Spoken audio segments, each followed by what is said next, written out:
You're about to listen to TADPOG. Tyler and Dave play old games. It's a comedy video game podcast. We would like to stress that the hosts are not experts and are really just very crass commentators. Seriously, this is an explicit podcast that happens to talk about video games sometimes. So please enjoy this pretty okay podcast with Tyler and Dave.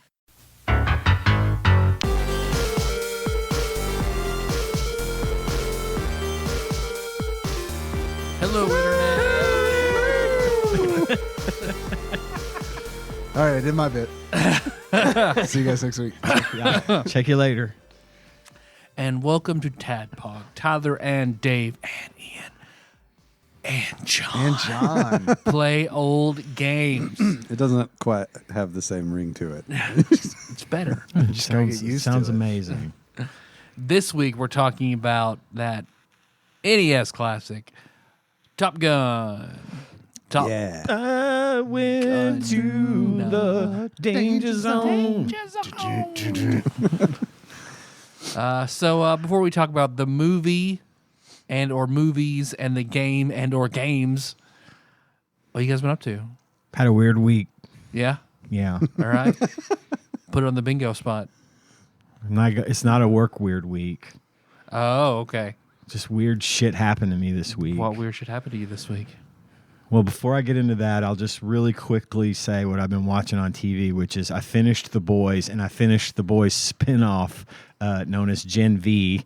There's a whole season of a spinoff of The Boys called Gen V, and it's really good too. What's the V for? Well, probably.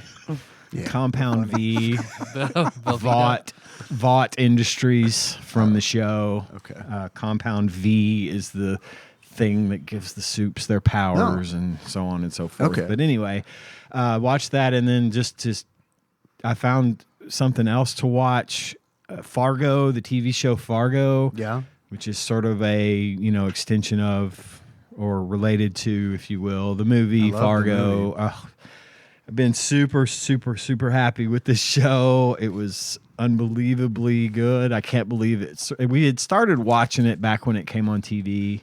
Do you have to watch the movie first to get the show? It helps, but it's not necessary. There's a couple of from the show. There's a couple of callbacks to the movie, and one or two of the things is pretty important, but it's not mission critical that you watch the movie. But I do recommend the movie. The movie's great because the movie's fucking great. And anyway, so I've been watching Fargo, and it turns out it's as good as they say. So this week for some reason, I just decided one day at work at about 2:30 in the afternoon that I was going to go get my hair cut. I don't know why. There was no reason for it. I was just sitting at my desk working, and then I'm like, I want a haircut. So I booked a haircut and left the office and went and got a haircut. Not for me. No, not for you. No. I'm in agreement with you, John. Yeah, no. Rarely ever do I get that impulse. I just cut my own hair. I don't have enough just by paying anybody. Exactly. Yeah, that's exactly what I do. But I mean, there are definitely points when it's like, fuck, I need to shave. Now that, yes. So like, it could kind of be the same. I guess so. Yeah. Because I don't know. I mean, I assume you like to keep it at a certain length. I mean, yeah. It's just it's usually clean. It's rarely ever grown out enough that I'm like, fuck, I need a haircut. Well, I mean, I don't normally get that urge, but I couldn't. It was overwhelming. I needed a haircut right fucking now. So I logged in. I go to Great Clips. He literally turns to me. He's like, I'm going to leave for about half an hour. I was just like, all right. Wow, you did need it. Yeah, I did. I got on the app and booked the thing, and they sent me a text and said, you can come to this. They know where you're at. So they tell you should leave now. And I did, and I showed up at the thing. It's not creepy. It is a little bit creepy. But I showed up at this thing, and I sat down, and there, lo and behold, my name's up on the screen. I'm next in line. It worked. I was like, sweet, this is amazing. So I'm sitting there waiting for them to call me, and this guy walks in, and he's carrying in his hand a pint of milk and a slice of chocolate cake in a plastic wedge-shaped plastic box. Was this Randy Holland or? No, that would have been a loaf wasn't of bread. Randy. Yeah, that's right. So he walks in and he's got his cake and his milk, and the lady when you walk into Great Clips, they say, "Did you sign in on the app?" I'm meaning assuming this guy did not. Meaning you should have signed in on the app. Right. Otherwise, you're going to be here a while. Pint of milk, slice of chocolate cake. This guy doesn't strike me as an app guy. That would be an apt assumption. He had not signed in on profiling. the app, but he looked at her like he was kind of. I don't want to say offended, but he looked at her like taken aback. No, I didn't sign in on the app. Was he falling down? No, he wasn't. I looked. I was watching him closely because I thought this is the part where we all die. Right. But anyway, he was like, "No, I didn't sign in on the app," and she's like, "Okay, well, it's gonna be." You know, he had walked up to the front counter thing at this point, and it was right next to me. He's like, they're like, it's gonna be probably about 40 minutes if we can text you when you're ready or whatever. And he's like, okay. And then he sets his cake down on the counter, opens it, and begins to eat it while he's talking to her. Yeah, like you do. And they get him signed in, and then he folds the plastic cover over This is fucking man. his cake and takes his milk and turns around and goes and sits down in the lobby and then reopens the cake container and continues eating his cake. He couldn't wait. He needed cake like I needed a haircut. He needed it immediately and was not going to wait I think to go this is why you down. needed the haircut immediately. So I could see the guy with the cake. So this could happen. Well, there's more. Good.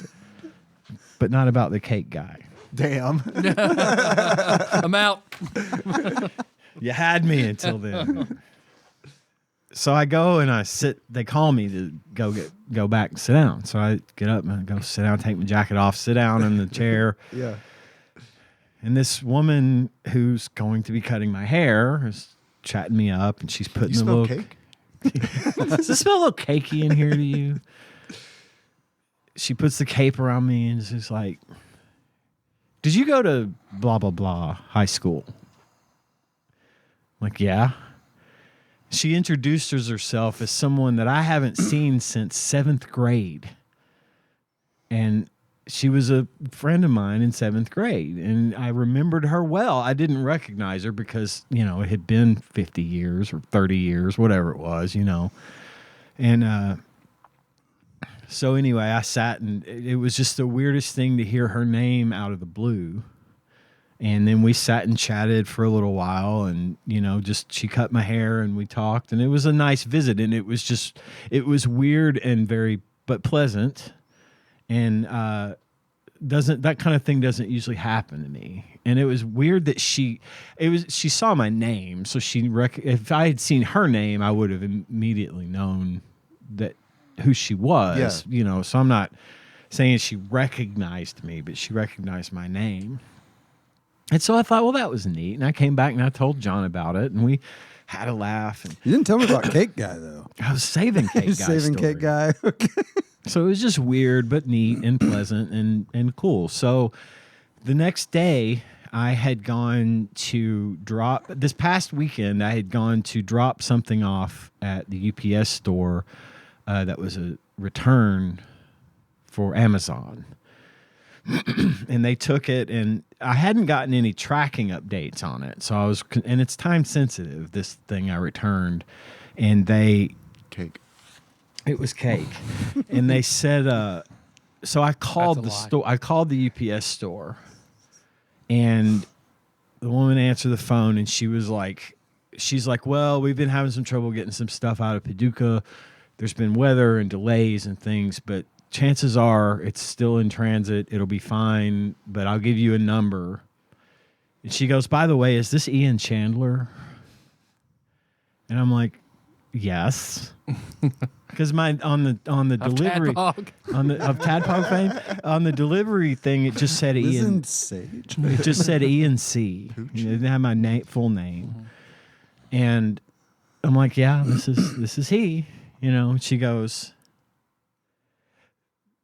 this is, and I don't want to say her name, But it was a certain young lady that I talked about on a previous episode where I got paid money to talk about sex stuff. Right. That's a Patreon bonus episode. And if you'll remember correctly, I told a story about... This vomit or chopsticks? This is the one where I puked. Oh. That's a horse of a different color. And again, it was because I just went too long. Didn't have my technique down yet. The stomach can only hold so much. It wasn't her fault that I threw up. It wasn't because she was disgusting or gross. It was because I just did it. Quite the opposite, actually. She's a listener now. Copy that. Considerably not that way. Now, I'd also mentioned that it turns out she's gay. Now, she didn't, I don't think, know this then, but she's, but she says this is blah, this is her, this is me. And I'm like, holy shit. I said it. John was right there. I was like, oh my God. I said, I have to come see you. And she's like, okay. I said, I'm serious. Is it cool if I come over there and see you right now? And she's like, yeah, come over. And I was like, she's like, I'm the manager of this store. And I was like, okay, cool. So I went and I got up and left work again. Did you just get a haircut? This was the next day, but once again, I just decided I've got to leave Listen here. to this episode, and you'll know why I have to leave. Well, so I did, and I went down, and that place is real close to work. So I was only gone about 20 minutes, but I went over and visited with her, and we caught up a little bit and, said our hellos and everything. And it was just, once again, it was a weird 2 days in a row, two people from my distant past just happened to cross my path. It was Ka. And it was fun. It was a neat little occurrence. And there's no real twist here. There's nothing else to it. It was just a neat, kind of a strange week for me. Yeah. That's cool. And then It's a good strange. Then I found out maybe my roof's leaking, Not but dark we're hole not getting strange. into that. Maybe. We'll see. But yeah, that was my weird, wonderful, wacky week. That's where we're going. John, what you done, man? I had a very normal week that was not interesting in any way. You should leave work more often. Huh? You should leave work I more know. often. Apparently. It helps. Yeah. That's where the interesting shit happens. I'm just going to... Get more haircuts. Yeah, no. I know a girl who could cut your hair Cut for my you. hair? Yeah. Well, that is Oathbreaker Blake Woods' vice is haircuts. Really? Fucking loves the shit. It's like there's no better feeling and then getting your haircut with a woman, like the way that they just touch your scalp and shit. Like, Yeah, it's the it's best. great. I get Fucking it. best. I really do. I miss enjoy it. getting haircuts, but You it's had not luxurious really... hair back in the day. Yeah. The best hair. It was amazing. Yeah, I miss having hair. It was cool having hair, especially that hair. I didn't appreciate it at the time. We I rarely did not do. get that its epic nature then. But yeah, I do miss that because it is nice. I totally understand where Blake's coming from. I need to find that picture of you shooting the gun with the. I've got it. Okay, with the shell in midair. Yeah, that you ejecting took. That I took. This High-speed black picture and I white. will try to find a great and photo. post on the Discord so everyone can just get a feel for exactly how It was wonderful ridiculous. and luxurious John's coif was back in the day. How old are you? I took pictures of John Turley when he had hair. Yeah. No, I mean, that wasn't that long ago. Come on. Come on. Were you there that day? No, I was not there the day that photo's taken. I think I was at work. Somebody had to be there. You were kind of low man on the totem pole. Don't feel too bad. I was fine. I was playing Ultimate. But It was all playing good. Ultimate and hanging out. Oh no, I have to spend the afternoon at work. That was the best job. I mean, that was Oh like God, yes, it was. my personal computer is there. Yeah, it's like Yeah. You can have this computer, but you can only do work stuff on it. Or you can bring your computer in and do, well, we don't give a fuck what you do. Like, okay, I'm going to do that. Yeah. Yeah. It was pretty amazing. But yeah, no, nothing noteworthy has really happened to me in the last week.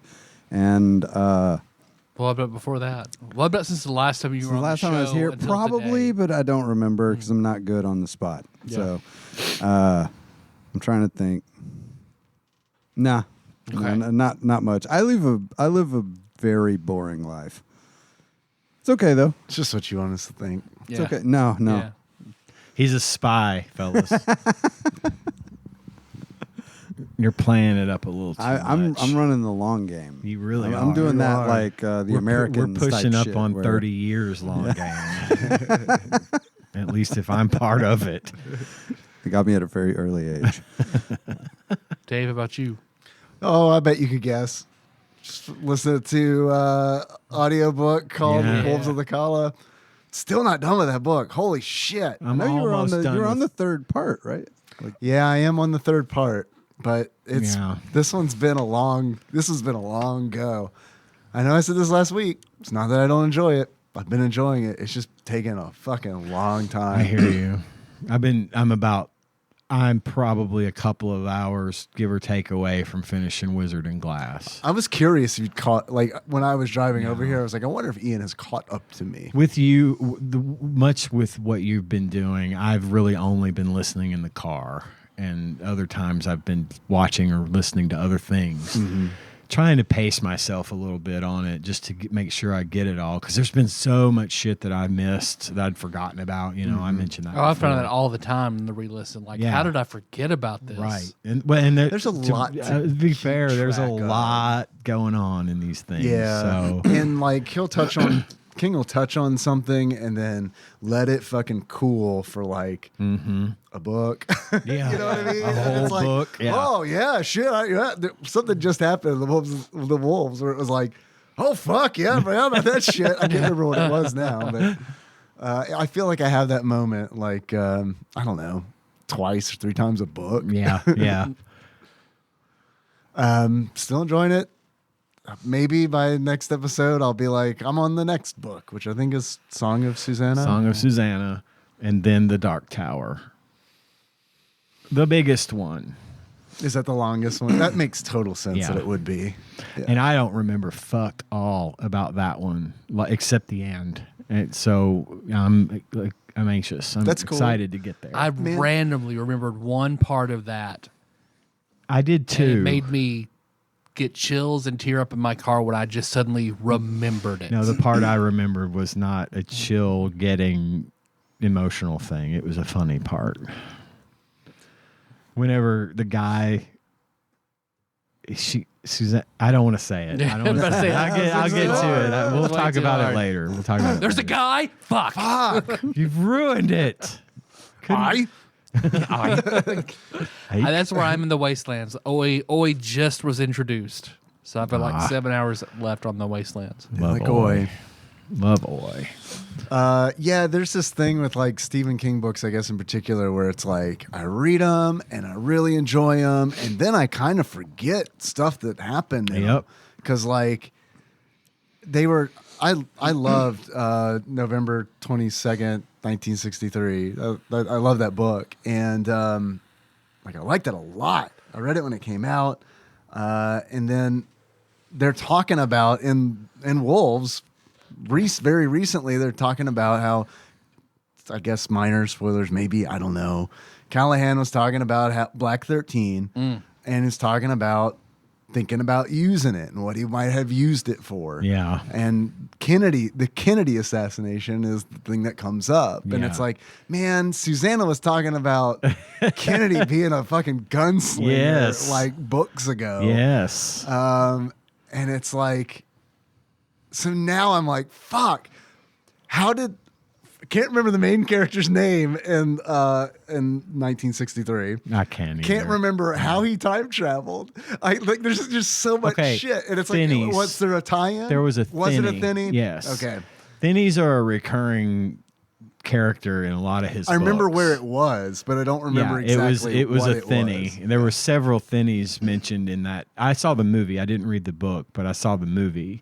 And Finney's come up a lot in that one. I got to reread it. Yeah. I haven't watched the movie. I kind of forgot. It's a good movie. I enjoyed it. That's having not read the book. I'm sure it seems like it was one of the few Stephen King movies that, there's a handful of them that are really, the movies are super excellent representations of the book. Yeah, and then there's a whole bunch. And then there's a whole bunch that are just not. But The Lawnmower Man.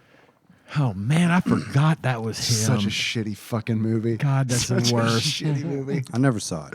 Who you're not? I heard it was not. It's worth watching to just to have about an hour and a half of cringing the fuck out.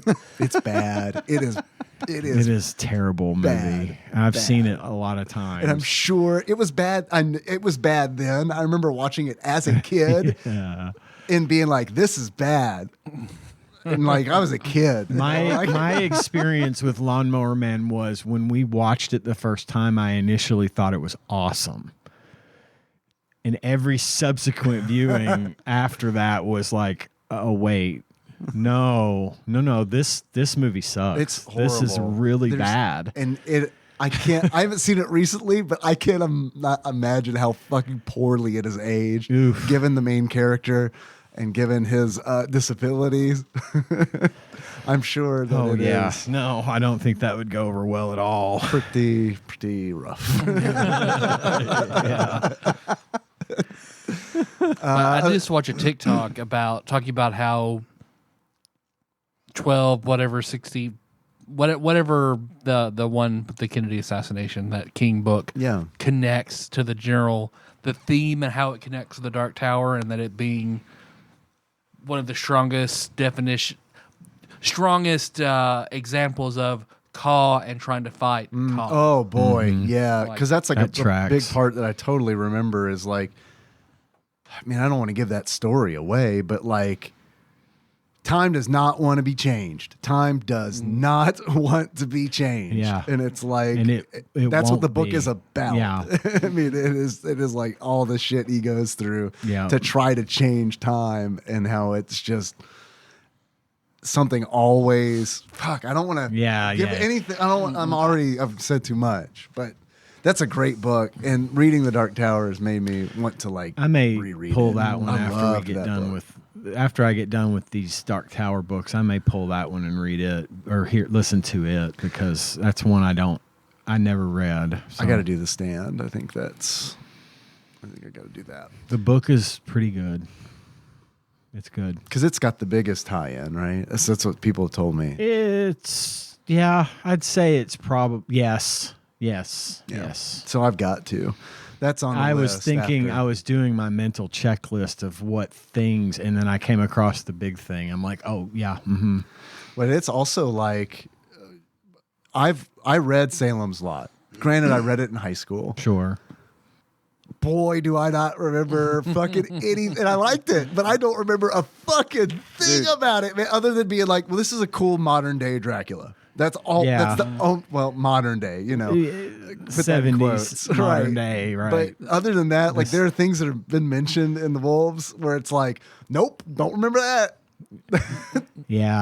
That one is another one that the movie was pretty good. I haven't seen. It was okay. I mean, it was done in the 70s or early 80s as well, but it was pretty good. I remember when my parents sheltered me from a lot of things when I was a kid, and one time they just decided they were going to give it a shot with me.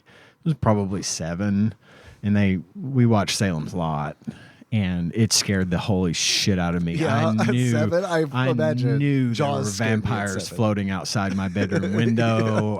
It was not a good time. Yeah. That's I remember the first Stephen King movie I saw was Pet Sematary with my dad, and I was fucking scared shitless, and I honestly don't think that's a very scary movie. But Cujo freaked me the fuck out. Cujo was fucking scary. I never saw Cujo. And Cujo was one of those realistic. Yeah, that was. That's one he doesn't remember writing. I saw that. But like, he was so coked out. He was coked out. Oh, that doesn't fucking shock me at all whatsoever. But like, I watched part of it. I didn't watch the whole thing, but I watched part of it like as a grown up and was just like, this freaked me out that much. Like it, it just didn't. But for me, I that guess movie freaks me out. Shit changes. It does. like, but that movie freaks me out now because of how plausible it is. Yeah. Like that movie has very little mystical anything. It's just about a rabid dog. Yeah. Who's got a mother and a son trapped in a car. Did he do in the summer? Did King write the one about the car that Christine? Yeah. He wrote that? Okay. I saw the movie. That movie was good. It was pretty good. I don't know why I thought about that. So. He did Firestarter, which was okay book, but not such a great movie. I did not like that movie. Nikki and I, that was one of the first movies Nikki and I rented together because she was like, she knew I liked horror stuff and Stephen King. And she's like, have you watched Firestarter? I was like, no. She's like, it's great. I watched it as a kid. It's great. We rented it, put it in. She was like, I'm sorry. This is not as great as I remember. That one does not age well. It's better when you're young and then you forget about it and you just think it's awesome. Right. That's one of those you don't want to go back to. Another really good time Stephen King movie, if you haven't seen it, is Maximum Overdrive. I have not seen it. It's silly and it's amazing. It's like really, it's a good time. It's not like a good movie. It's hilarious, but also kind of terrifying. Emilio Estevez is in it. Okay. A number of other fabulous actors from their day are in it. I loved it. I love Maximum Overdrive. I'll check it out. It's the one with the Green Goblin on the front of the diesel truck. Yeah. Okay. Well, you should watch Maximum Overdrive. Okay. Great movie. I'll watch it. Great time. Not a great movie. Great time. Is it an NES game tie-in? I don't know. Maybe. And I want to set the record straight. I love Pet Sematary. Yeah. But it's just one of those movies where when I watch it as an adult, it is scary, but it's not because there's a scary cat in it. It's scary because it's like, fuck, that road is dangerous. Jesus Christ. Yep, I know exactly what you mean. Holy shit. How do you get that far down the yard? That road, what? Yeah, that's the worst part. That's the most horrifying part in that movie for sure. I had to look it up because I wasn't sure, although I'm sure everyone else knows this, but I didn't want to sound like an idiot if I said it wrong. But I did not realize until way too late that Stephen King wrote Shawshank Redemption, which is literally, in my opinion, one of the best movies ever made. Absolutely. Green Mile as well. Yep. Yeah, I knew that one, but I did not realize Shawshank. He wrote. You got the touch, right? That's right. Or The Shining. The Shining. He wrote. Of course, he did Green Mile. He did The Running Man. Right. He wrote that as Bachman, right? Bachman, his pseudonym, among others that were made into movies like that. But yeah, there's a lot of his work out there in movie form. Other than that, playing Final Fantasy 14, making progress in that. You capped out Black Mage? Black Mage is at 89. And what has happened has been like, man, I got this job so close to 90, and I'm so bad at playing it that I don't want to use it like in dungeons and shit with people who can be like, dude, what the fuck? How'd you get to on 89? Which no one's like that. I really haven't run into people like that in this game, which is nice. But 11 was not like that. 11 was a lot meaner. Not as mean as World of Warcraft, but pretty mean. It could be pretty mean. 14 is like, it's pretty nice. There's a lot of people who play that game who like, I get the impression that they don't really do. They treat it as a social experience and don't really engage in a lot of the gameplay mechanics.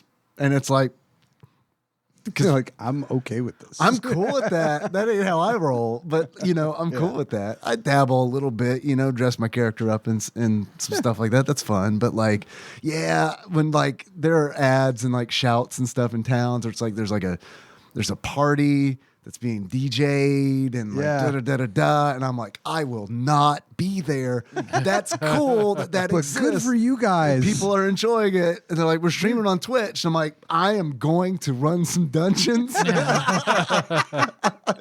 and fight some monsters. But you guys have a good time, man. I was for like a very short period of time. I got back into Lord of the Rings online. I remember you telling me this. Yeah, and it has not changed. It's exactly the fucking same game. Yeah. Well, that's good. It is like time traveling. Yeah, but it was funny. Like I didn't really recall people. I would recall people like playing instruments and stuff in the game, but like this time when I was rolling through Bree, there was a whole fucking band doing a concert. Like they were literally playing their instrument, and they were like covering song. Like you could tell what song they were playing. Like you would walk out and be like, "Oh shit, I know that. I know that song. That's really good, actually. How are they doing that?" This and they're is all Unix. the different, all this. Spare no expense. And they had this huge crowd, and I was just like, all of these are players. Like all of them. I was like, holy This is all shit. of them. This is all of them. There were dozens of us. I was really blown away by how many people still fucking play that game. Like you can do that like, if you play a bard in Final Fantasy 14, you at a certain level, I think it's like 30 or something, you unlock the ability to play manually music. play the guitar. Right, you can manually play whatever it is, and it's synthesized, whatever the instrument is. And what's funny is when I unlocked it, that you're greeted by so many fucking pop-ups. It's like from Square Enix. They're like, do not play copyrighted music. Do not do it.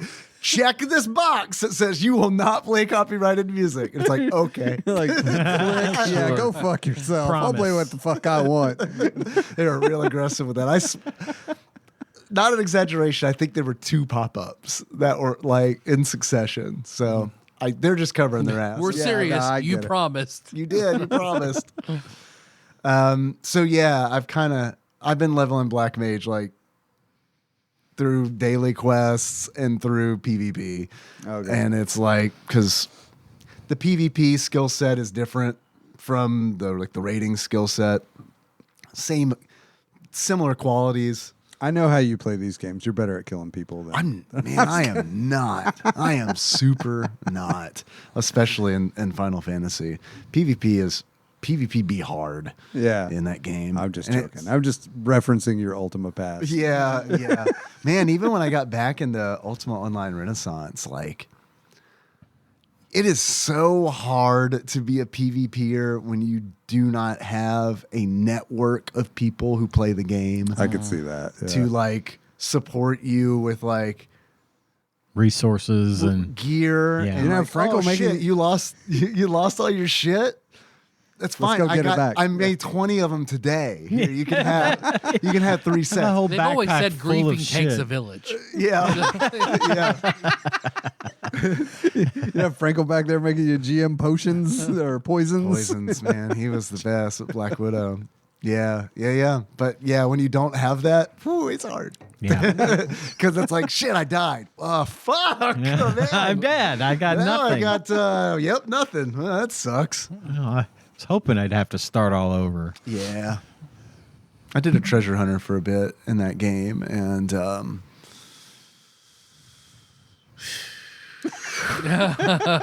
with like GM lockpick and like GM stealth and all that. It was fun until it's not. And it's like but anyway, yeah. So still been playing this Dancer on Final Fantasy. Dancer's at 85. That'll get capped real soon because I like that job a lot better. A lot more. Yeah. Jobs with casting bars.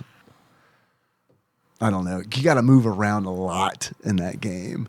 A lot. Okay. And it's like, what I run into is like, all right, I'm casting something. Okay, I got to move. I got to move, or the thing this boss is doing is going to fucking kill me. So I got to move, stop, and restart the cast. All right, I got to move again, or this thing's going to kill me. One day I'll cast my spell. So, anyway. Dancer, you don't have to worry about that. Dancer's just like 1, 1, 2, 2, 1, 2, 1, 2. I can press 4 now. 4, 1, 2, 1, 2. I played some more Final Fantasy VI T edition. It's very fun. Really, really liking it. I thought I was going to have to quit and start over at one point because I saved on the snowfield where you fight Kefka in Narsh.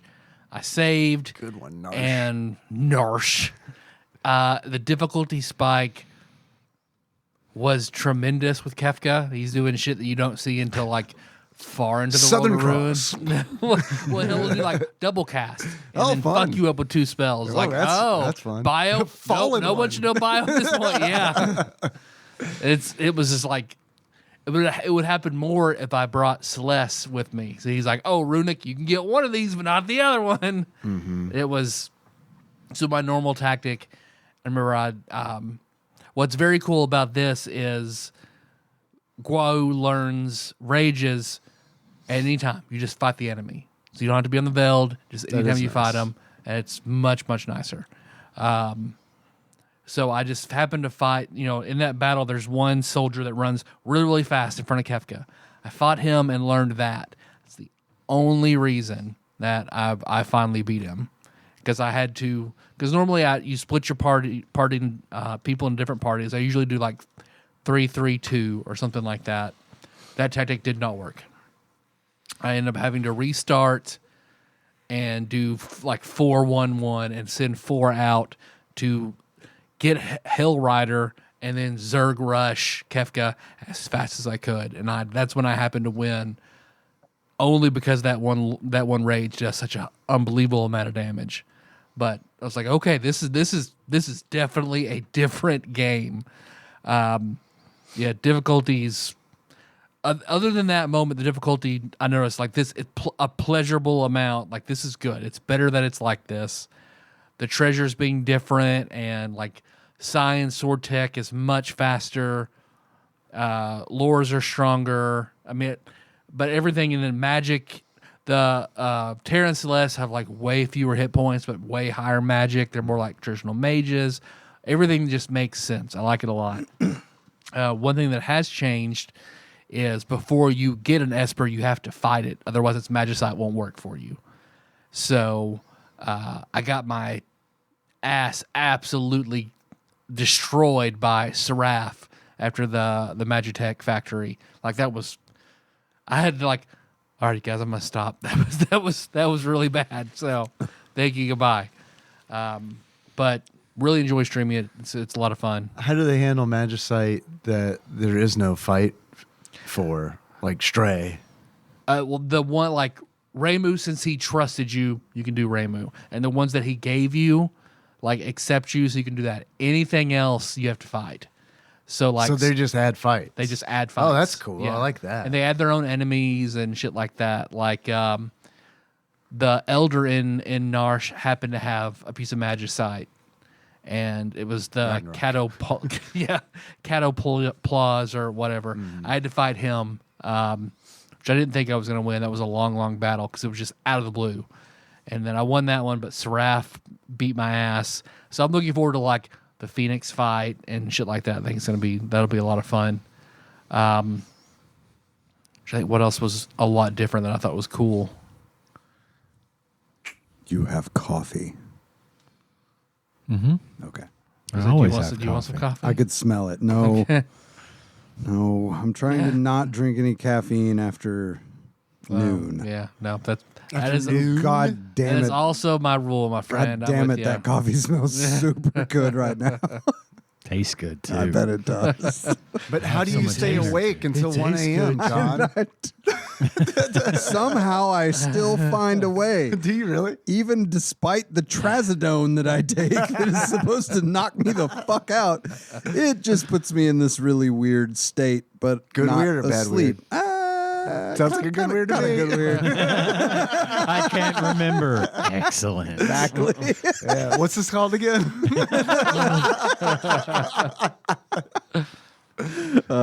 Sorry to interrupt. You're good. Shadow is unbelievably badass in this version. He's badass in the regular version. He's a natural dual wielder, so no Genji glove needed. Should be. He and Interceptor do special combos. Locke, I notice is it makes me sad. I think Locke's sprite, which matches the art better, but I think it looks goofy and he's pretty shitty. That's the only The only thing I don't like is Locke sucks all the way around. Does he suck because they changed him, or does he suck because they didn't change him and changed everybody else? Why does he suck? He seemed like he has high speed, but now you can't dual wield full size swords, so only knives. So his damage is way down. That's lame. His speed is up, but now his hit points are lower because he's a thief. I guess it's the difference between like Shadow's a ninja. Ninjas are better than thieves in every way. So like, there's no reason why graduate you to would ninja ever from thief. So I mean, so there's no reason to ever. That does kind of stink. Can Shadow steal? No.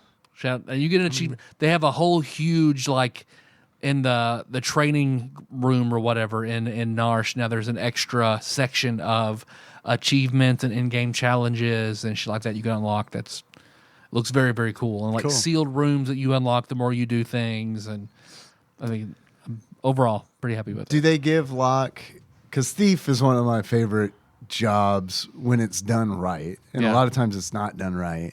But like in 5, thief is cool. Like, do they give Locke like the ability to like see secret passages and stuff like that? I wish. Not that I've noticed. Because that would be cool. That would be cool, yeah. And or if he like had a higher run rate, something. But I haven't noticed anything like that. That's a bummer.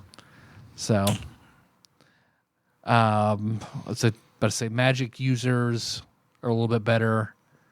Saban's blitzes are stronger, and Chris Vaughn actually taught me a trick, the no diagonals trick. That the blitz, you don't actually have to put in the diagonals. You just tap that same direction twice. Oh, I didn't know that either. And it fucking works. So I'm sitting there like doing fire dance without any problem and shit that I've never been able to do. It's like, okay, yeah, awesome. But yeah, Cyan's way more usable. But yeah, no, great shit. Great shit. Cool. Are you running it on a Super Nintendo, or are you emulating it? Or emulating it, yeah. Will it run on like a flash card? Do you know? I bet it would. I was just curious. Because it's a ROM hack of the original Japanese. Oh, okay. So it's okay, cool. Then yeah, it probably would. Most of those do. So I mean, yeah, if there's one out there, I'd highly. If you're a fan of Final Fantasy VI, definitely, definitely play. It's all right. It is. I'm waiting for something to. The encounter rate seems really high. That's only a bummer that I don't like so far. Probably because they want you to beat Kefka when you meet him. Yeah. God, I thought the encounter rate was high anyway. It feels higher, even higher now. Like I'm ready. Like give me a fucking charm, give me a Moogle charm, something. It wasn't my thing anyway. Right, but this is one of the things I remember finding to be a pain in the butt was the encounter rate was high. And I feel like the encounter rate in Final Fantasy VI is just about right.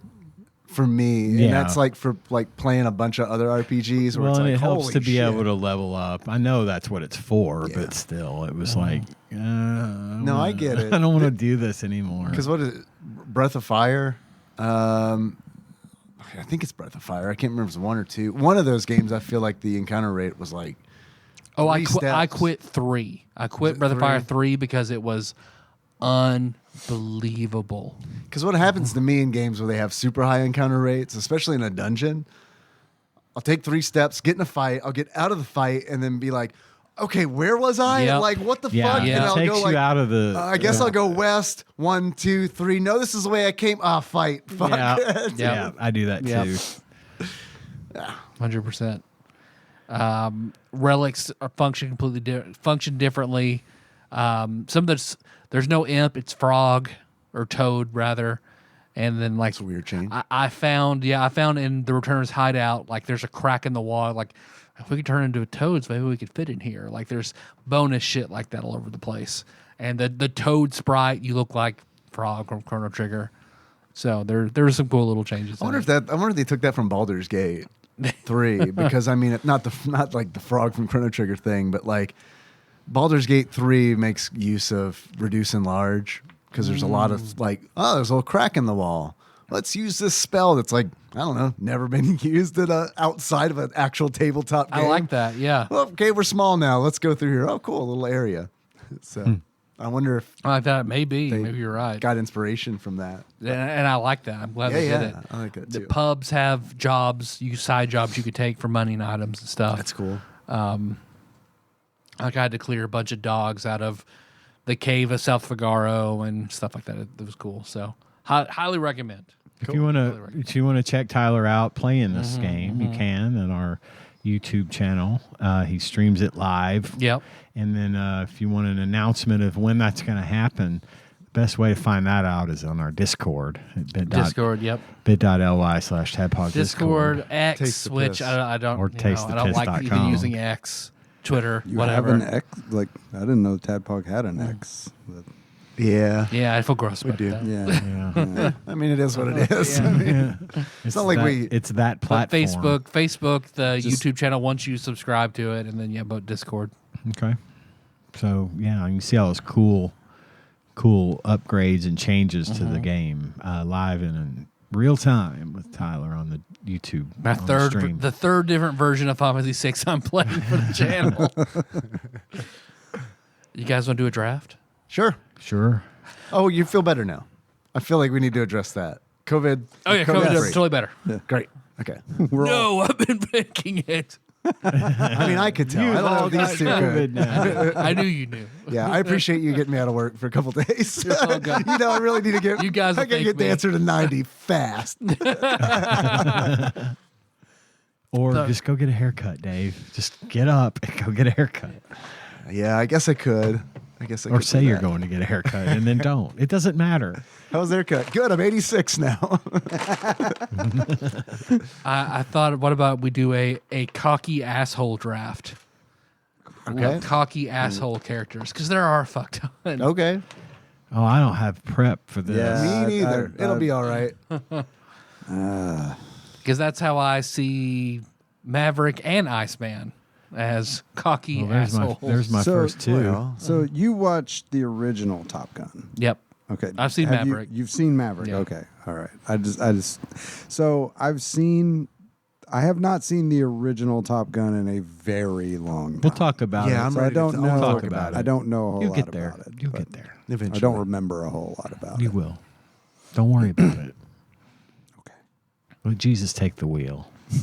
It'll be fun. Or the yoke. Whatever. Guest host John Turley, pick a number 1 through 4. 4. 4. All right, so we'll base this around John being 4, going around clockwise. 4. You're first. Man, I can't even think of one. Well, some were just Tyler named. just right, named. Yeah, so I guess I'm gonna take Maverick. Yeah, he's kind of a cocky asshole. You're right. Do these have He's to very be skilled though? No. But yeah, okay? Cocky asshole. They have to be what? Nothing. It can be whatever you want. Great. It can be real people. If you want to just name someone you know, that's a cocky asshole. Yeah, you can do that. Yeah. Hey, let me call Nikki, see if she'll bring me my yearbook. Hey, don't you have someone in mind, Ian? I do. In fact, he's my number 1. It's funny you bring that up. Simpatico. That's what we are. Go ahead, Dave. You're right. Cocky asshole. I will go with Tony Stark. Nice. Very good one. That is a good one. Yeah. Who I like. Yeah, but he is. But he is a definitely cocky asshole. A cocky asshole. Yeah. I'm going to go that route with you just a little bit before I get to my pick because I know it's a guarantee. It's a lot. No, none of y'all are going to get that one. And you can't say the guy Ian was going to say. Fuck. You're in my head. Stephen Strange. Yeah, he was going to be my number 2. Yeah, I mean, it wasn't. I forgot about Marvel, so yeah, Stephen Strange is definitely my number 1. James T. Kirk. Okay. So that's kind of a misconception. Yeah, let's have this debate because I need to come up with a second character. So please. Oh, I don't have one either. So I'm not worried about you coming up with yours. I was going to seriously lean. Yeah, this is a game. I don't know. I saw Chris Pine beat the Kobayashi Maru eating an apple. Look like a real cocky asshole to me. Yes, you gotta. That's Kelvin timeline, Kirk. That's a little different. That Kirk. That's Kelvin timeline, Kirk. Actually, do a Star Trek podcast, they said.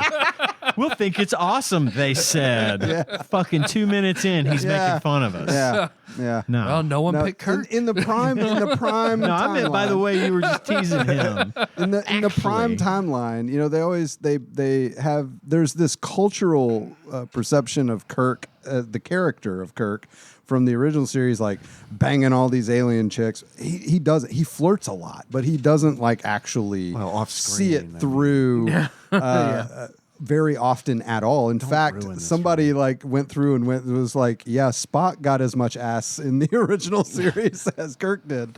Let me ask you this: do you feel strong enough to overturn me?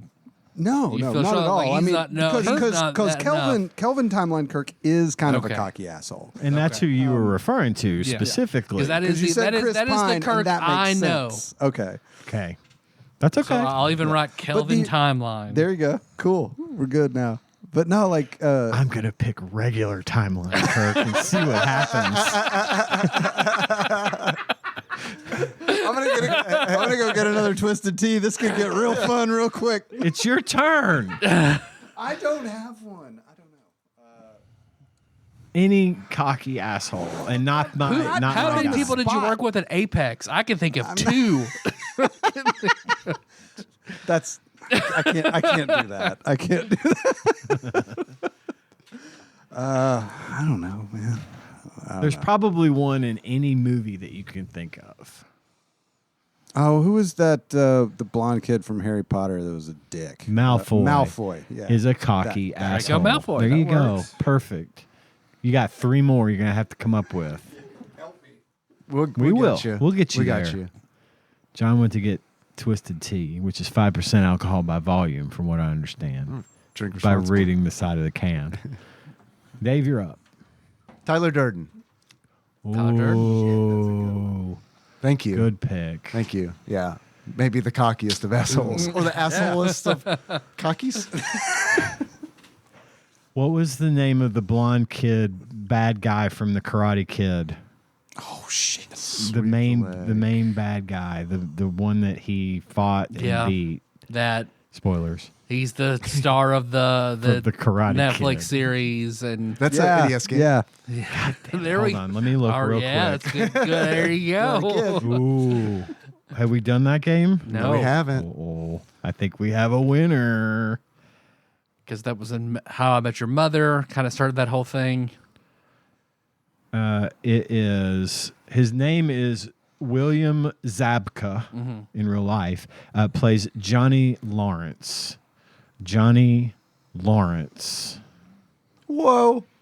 Different Lawrence. That's Joey Lawrence. Yeah. My number 2 will be Reed Richards. Ooh, good pick. It's me again. I don't know what made this pop into my head. I was talking to somebody about this movie at work, Royal Tenenbaum. Oh, okay. Yeah. I like it.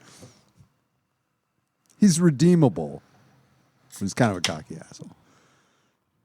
Dave. This is probably going to be controversial, but I'm going to go with Clark Griswold because I think that's a great pick. he is a cocky asshole. He is. No, that's he's a great loser, but he's also definitely a cocky asshole. Absolutely, 100%. Like there's so many times watching like Christmas Vacation, especially Mickey and I were watching Christmas it. I was Vacation. like, "Holy shit, this guy!" like, yes.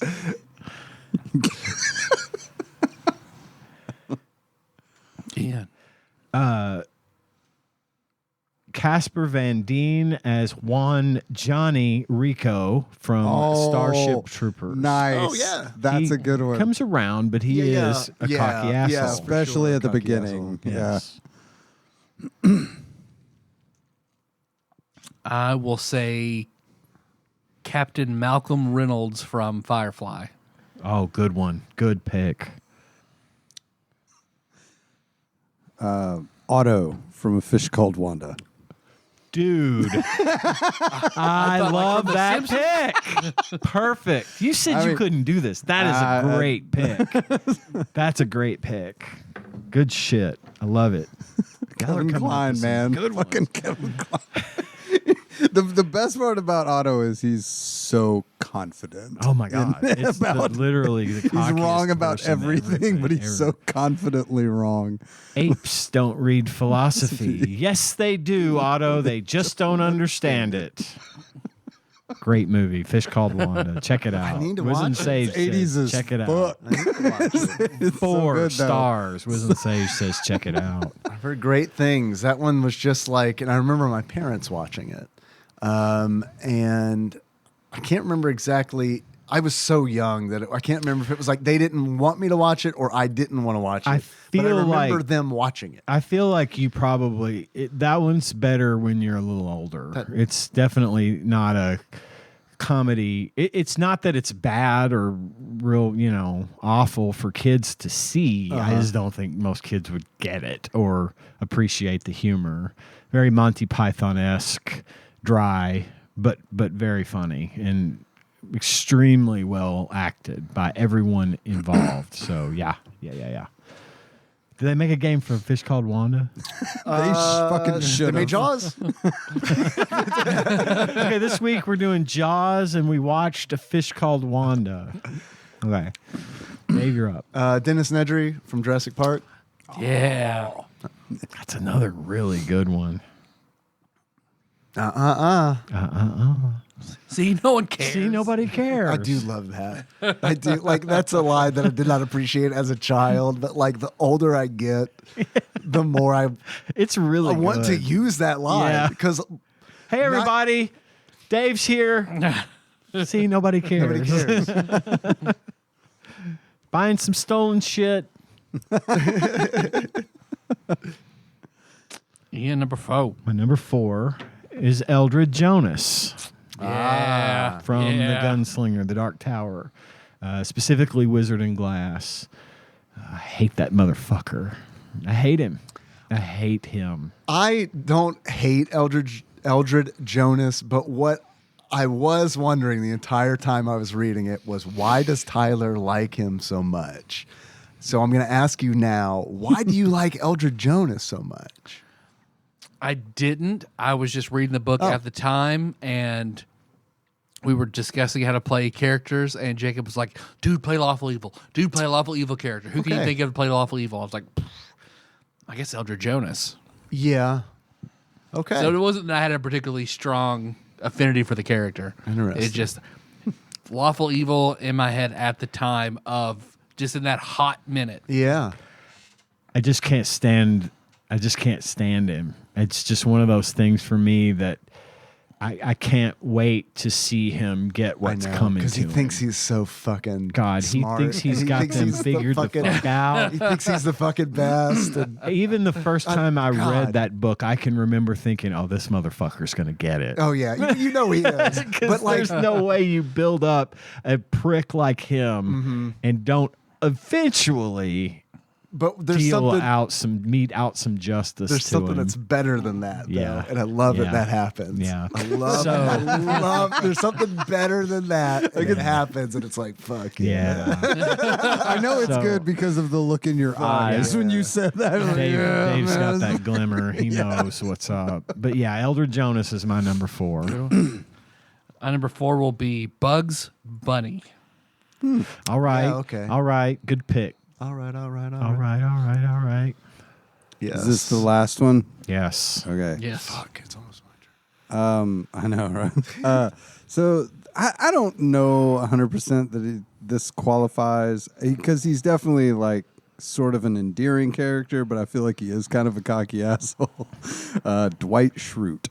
No, perfect. Yeah, that's great. He is an endearing character, and he does have moments. Yeah, Where you love the guy. Yeah. You can't help but love the guy. But he is a cocky asshole from the fucking get, dude. You got that. I think The Office does a really good job of like showing different dimensions to characters who are otherwise kind of two-dimensional. You know what I mean? Exactly. And it's like, I think that contrast is what makes it really sharp too, because it's like, and they do it in such a way where it's like believable. Like it's like, yes, this is a different side of the character, but it's somehow still not out of character. You know, like it still works.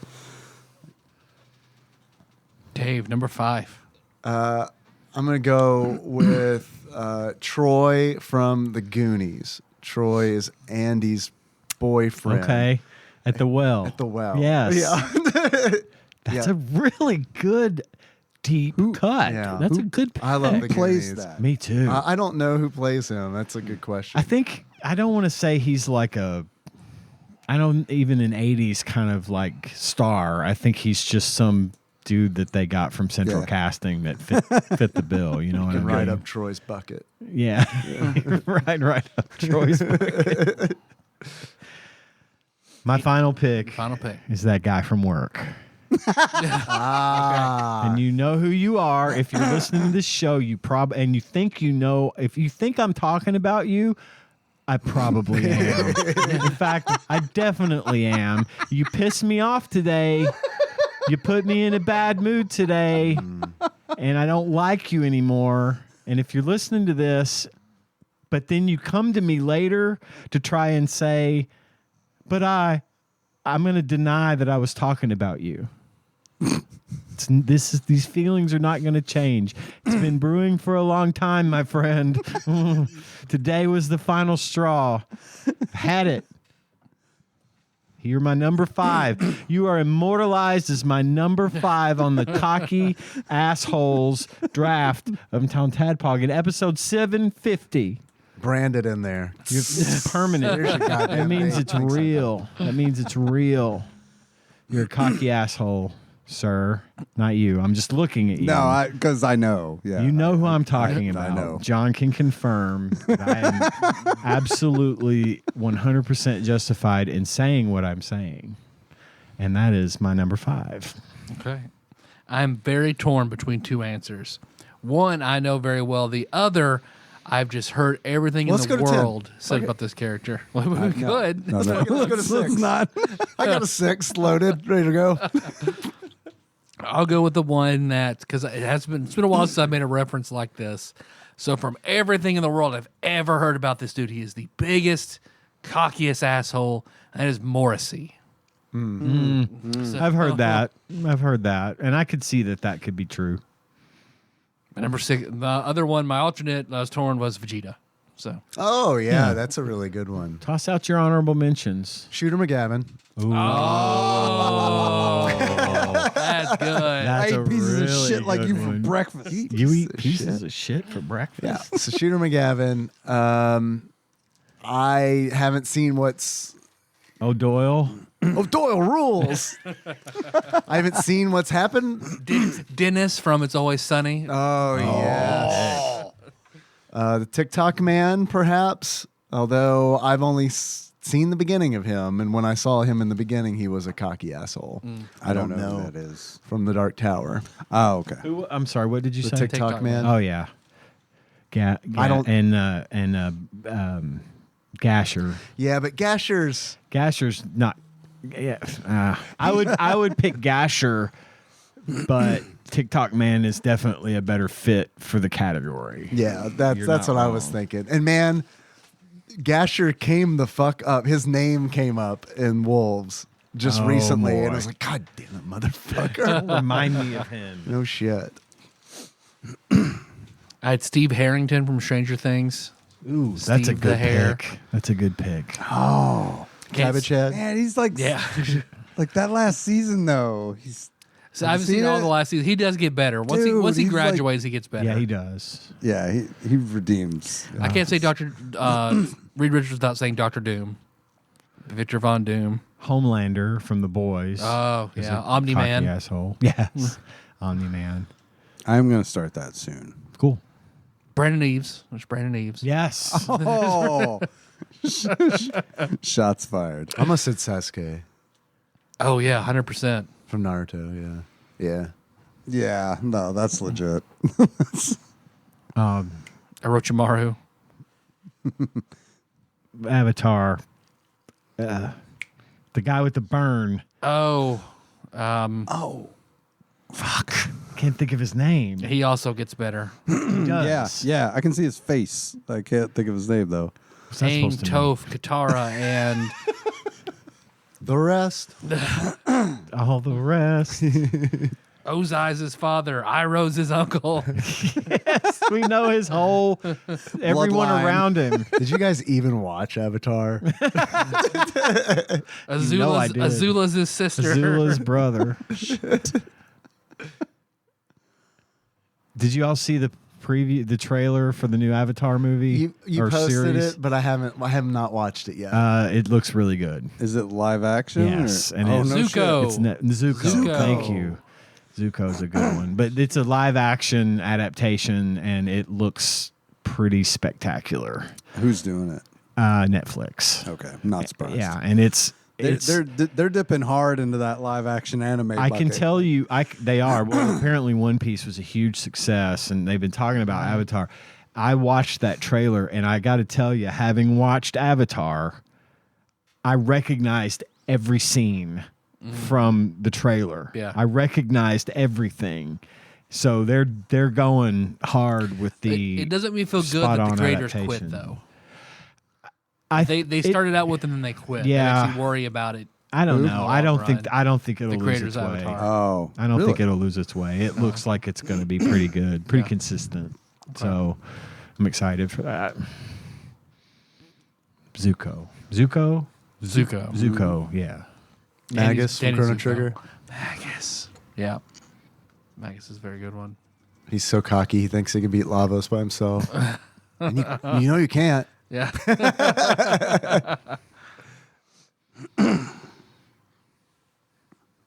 Good draft. Yeah. Good draft. Yeah, that was a good draft. All right. Before we go into the game talk section, we've got a package. We do. And I've got it right here. John was kind enough to open it. Thank you, John. I'm now providing a little foley. Looks like some notebooks. These look like notebook. There is a letter included. It says on the envelope, though, you don't have to read this letter on the show. It's mainly a list of the pictures. So this is some sort of notebook type thing. Oh, it's a calendar. These are calendars. It says so right here.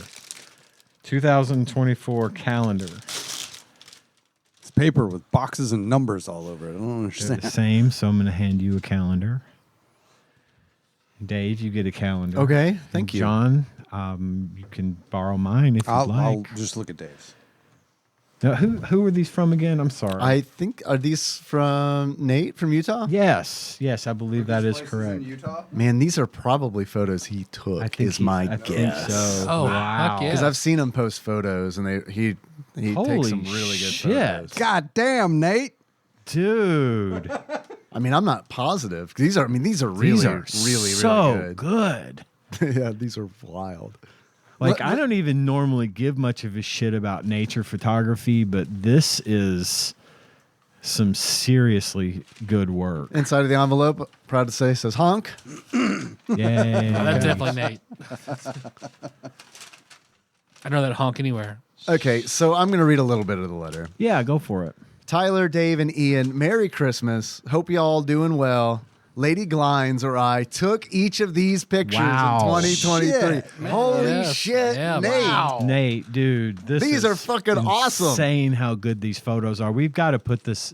Yeah. We've got to put some of these up on the Discord. Or Nate, if you have digital versions and you want to toss these up in the Discord, he's got to take our next waifu pillow set pictures. We need you to post Niagara some of Falls. I want to know where these pictures were taken because I want to go John, to these places. I have a list. All Give right, me a month. What's your favorite month in there? And I'll tell you. That's hard, man. I haven't made it through. What's the first month you saw that was like, holy shit, I love? Hold on. I saw one that I was like, holy shit, that is fucking believable. March is Silver Falls. Mount Rainier, Washington. Mount Rainier, okay. I've heard of that place. He says, love you guys. Nate from Utah. P.S. The theme of the calendar is water.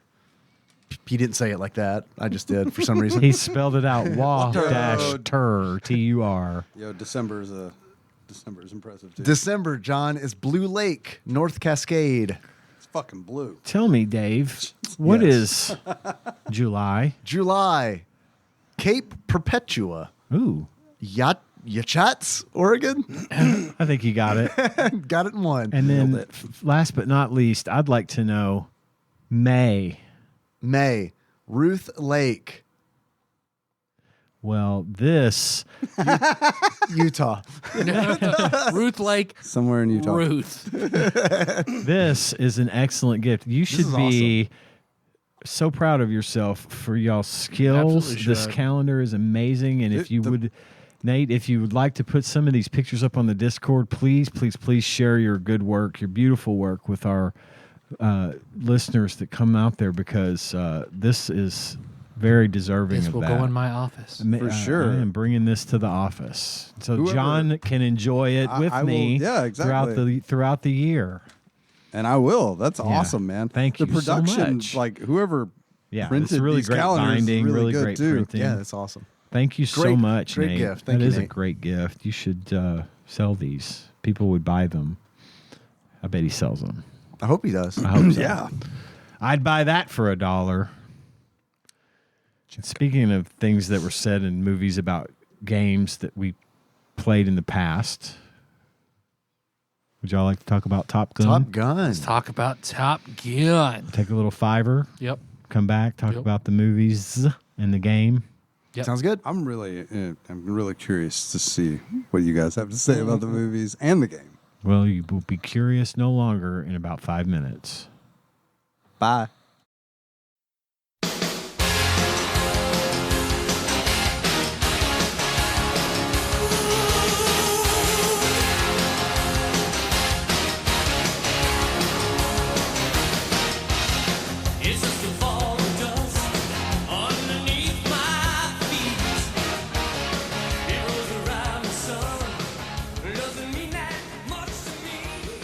And now for the game. Game talk. Right, Top Gun. Wait, are we doing the game talk or the movie talk? We usually talk about the movie first. Okay. So, Top Gun. It's a movie. I assume that you both have watched now the original Top Gun. Yep, for the first time ever, I watched this 1986 movie with Nikki a couple nights ago. Question. Yeah. Did the questions that you had from watching Maverick first get answered by watching this one? They got answered, but I already knew that. You know what I mean? Yeah. It's like the Maverick does. It's not exactly riveting storytelling. I mean, we're not talking about. You can Maverick. I knew it happened, but it's kind of one of those where it's like I feel like it would have been more impactful had I watched Top Gun before watching Maverick. Possibly. Top Gun 1986. I was 5 years old. Did not see the movie. Wasn't super interested in planes or flying them or war stuff. So I never watched it. But I liked it as an adult. I liked it. Are we going to talk about Maverick as well? We can loop it in there. I mean, it's not a lot. They're similar movies. Yeah, they are. They are very, very similar movies. But to be fair, I think I liked Maverick better. See, that's the big question. Is I want to ask everybody which one they liked better. In 1986, I was 13, and I was all about Top fucking Gun. This movie was directed square at me and my demographic. White teenage boys. So I was 6. That's when not this movie fair. came out. Just teenage boys, because I knew a lot of black kids that loved this movie too. We were all about Top Gun. We all were. We loved this fucking movie. So I was only 6, so I didn't see it in the theater. I saw it later, like on VHS. I remember renting it, like with my dad, and watching it with my dad, and being like, "Oh, this fucking movie's awesome!" I loved it. It is a good movie. This is the first. I think it's a good movie. Well, and at the time, it was the end of the fucking world. Now, this is the first movie I ever went back to the theater to see a second time in the theater. I can see that. I couldn't get enough. Just like Maverick, it's very visually impressive. Yeah, even at the time. Yeah. And I liked Top Gun better than Maverick. Really? Yeah, and part of that reason is the shots in Maverick are really fucking good, but the shots in Top Gun are also really fucking good and done in 1986. There were so many shots in that movie where I was like, holy fuck, how did they get that? Yeah, it was insane. Yeah. They had to invent things for this movie. And it's not CG. You know what I mean? There's also that. Where it's like, they definitely had a partnership with the Navy. They paid $1.8 million to use the aircraft carrier and the planes. And in 1986 money, that's a whole fucking bunch of money. Today, that would be a discount. And it was a recruiting poster for the fucking Navy. They set up recruitment booths at movie theaters, and they went fucking. The Navy was about this. They were all about getting that action-y movie out there, getting people excited. It worked on me, although I wanted to join the Air Force. When I went to talk to my recruiter, I was like, I want to fly planes. I want to fly fighters. And he's like, you never will. And I said, why not? He said, because you wear glasses. And I said, see ya when I see ya. I wasn't interested. Now I think back and I think I should have, because there was a lot more to being in the Air Force than just flying planes. Right. Yeah. Things that I would be doing. I wonder if they similar to what I do now, only on a much more advanced level. I'm curious if you have LASIK, if they'll let you fly planes. I don't know. I think they've. I think scares the shit out of me. I see so many absolute horror stories. I've heard that too. And every doctor that does LASIK, they all wear glasses. My problem is that I have an astigmatism, so LASIK wouldn't work for me anyway. That's but my problem. I think now they have less restrictive requirements about vision, especially considering how much more advanced like the computer technology and the radar and the tracking and all that is. But back then, there was you got to have perfect 20/20 vision. You won't even get to look at a plane. Little Miss Sunshine ripped my heart out whenever the kid wants to go into the Air Force, and Steve Carell's character is like, "Oh, you're colorblind. Yeah, you'll never do it." And he loses his mind. I didn't lose my mind, but I was disappointed. It is a great movie. It is. It really is. I was very disappointed. I didn't go crazy and lose my mind, but I was very upset by that, because there wasn't anything he could have told me. I mean, as I was walking away from the table, he was trying to be like, but we could do all kinds of things, you know. Right. Yeah. Like, blah, blah, blah, blah, blah, blah. I want to fly planes. But, it is what it is. Yeah. But that movie inspired me. It was. Do I get a call sign? No. No. Not interested. Four eyes.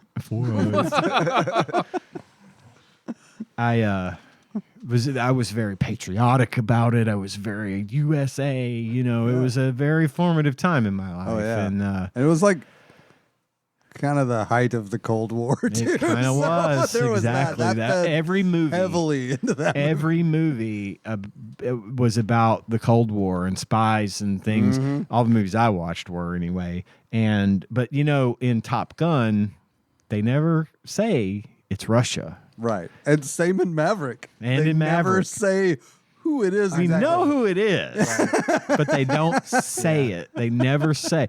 It's enemy.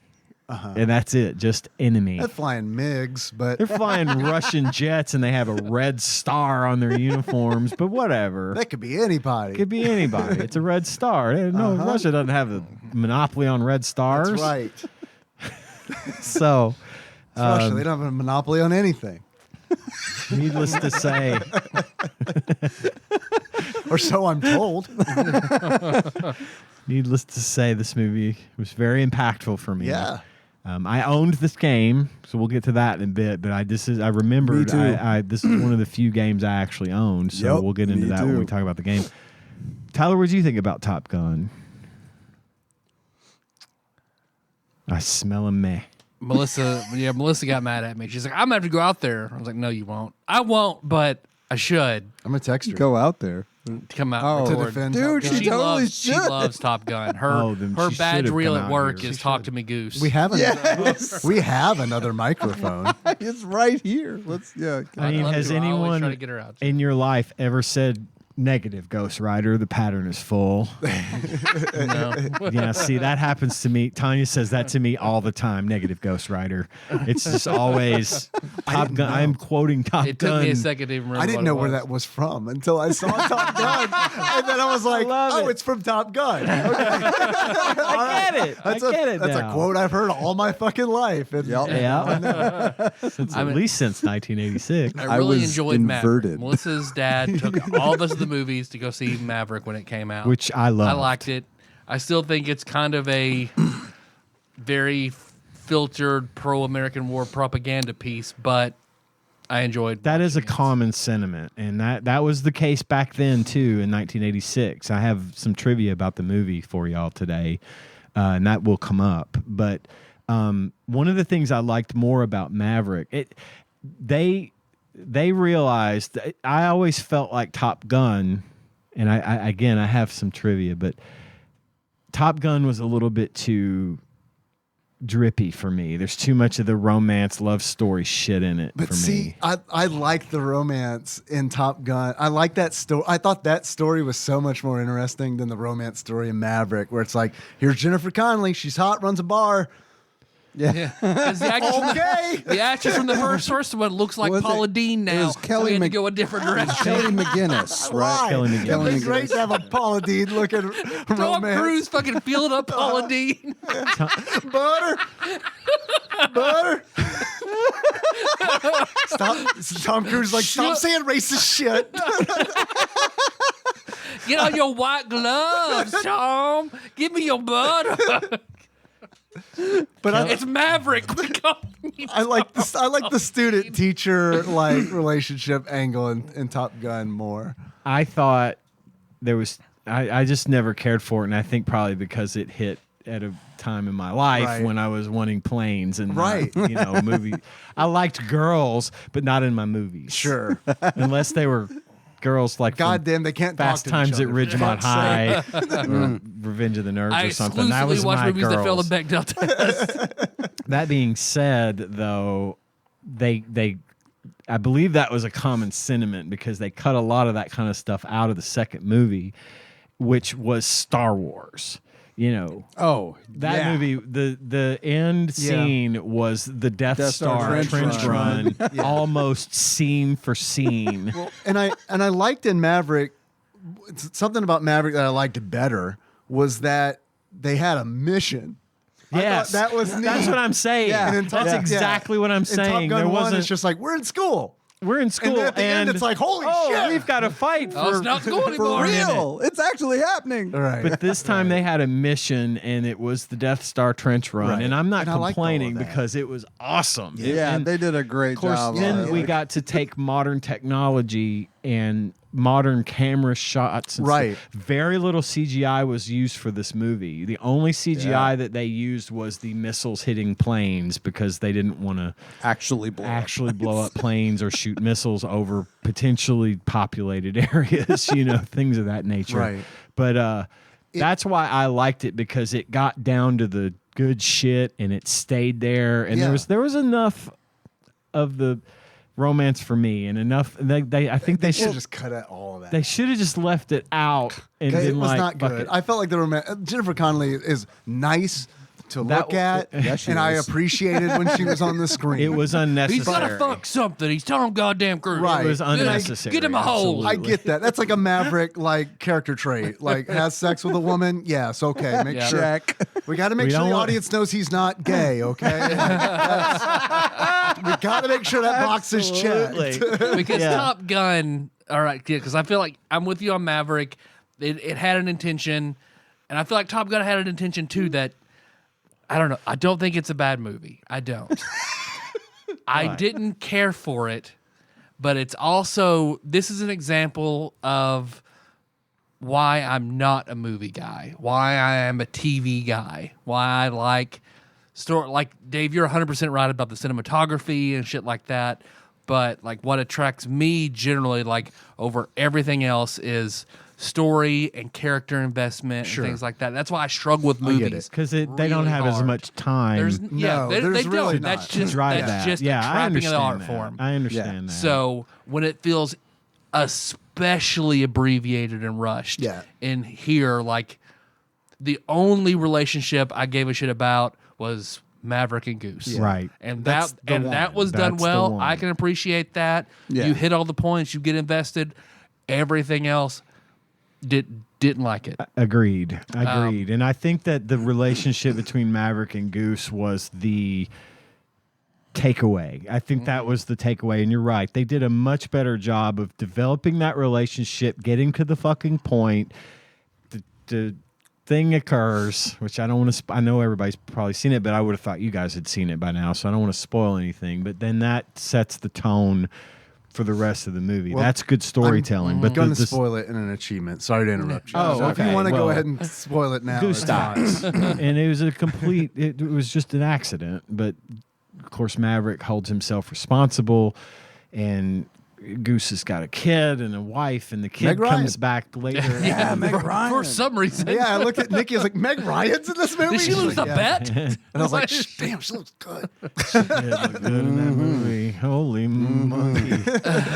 Goodness. You're in like Harry Met Sally territory. Yeah, too, you like, are. timeline wise. And having Rooster in the second one, like, and you know, that all good. Love the continuity there. But then, yeah, like the romance, I didn't appreciate it. It felt very strange. Yeah. I expected a bigger rivalry between Maverick and Iceman. And I didn't feel it. I have notes about all of these things. So if you'd like for me to read the trivia, go through let me go over a few. Let me a few of the please. things first. Here are the things.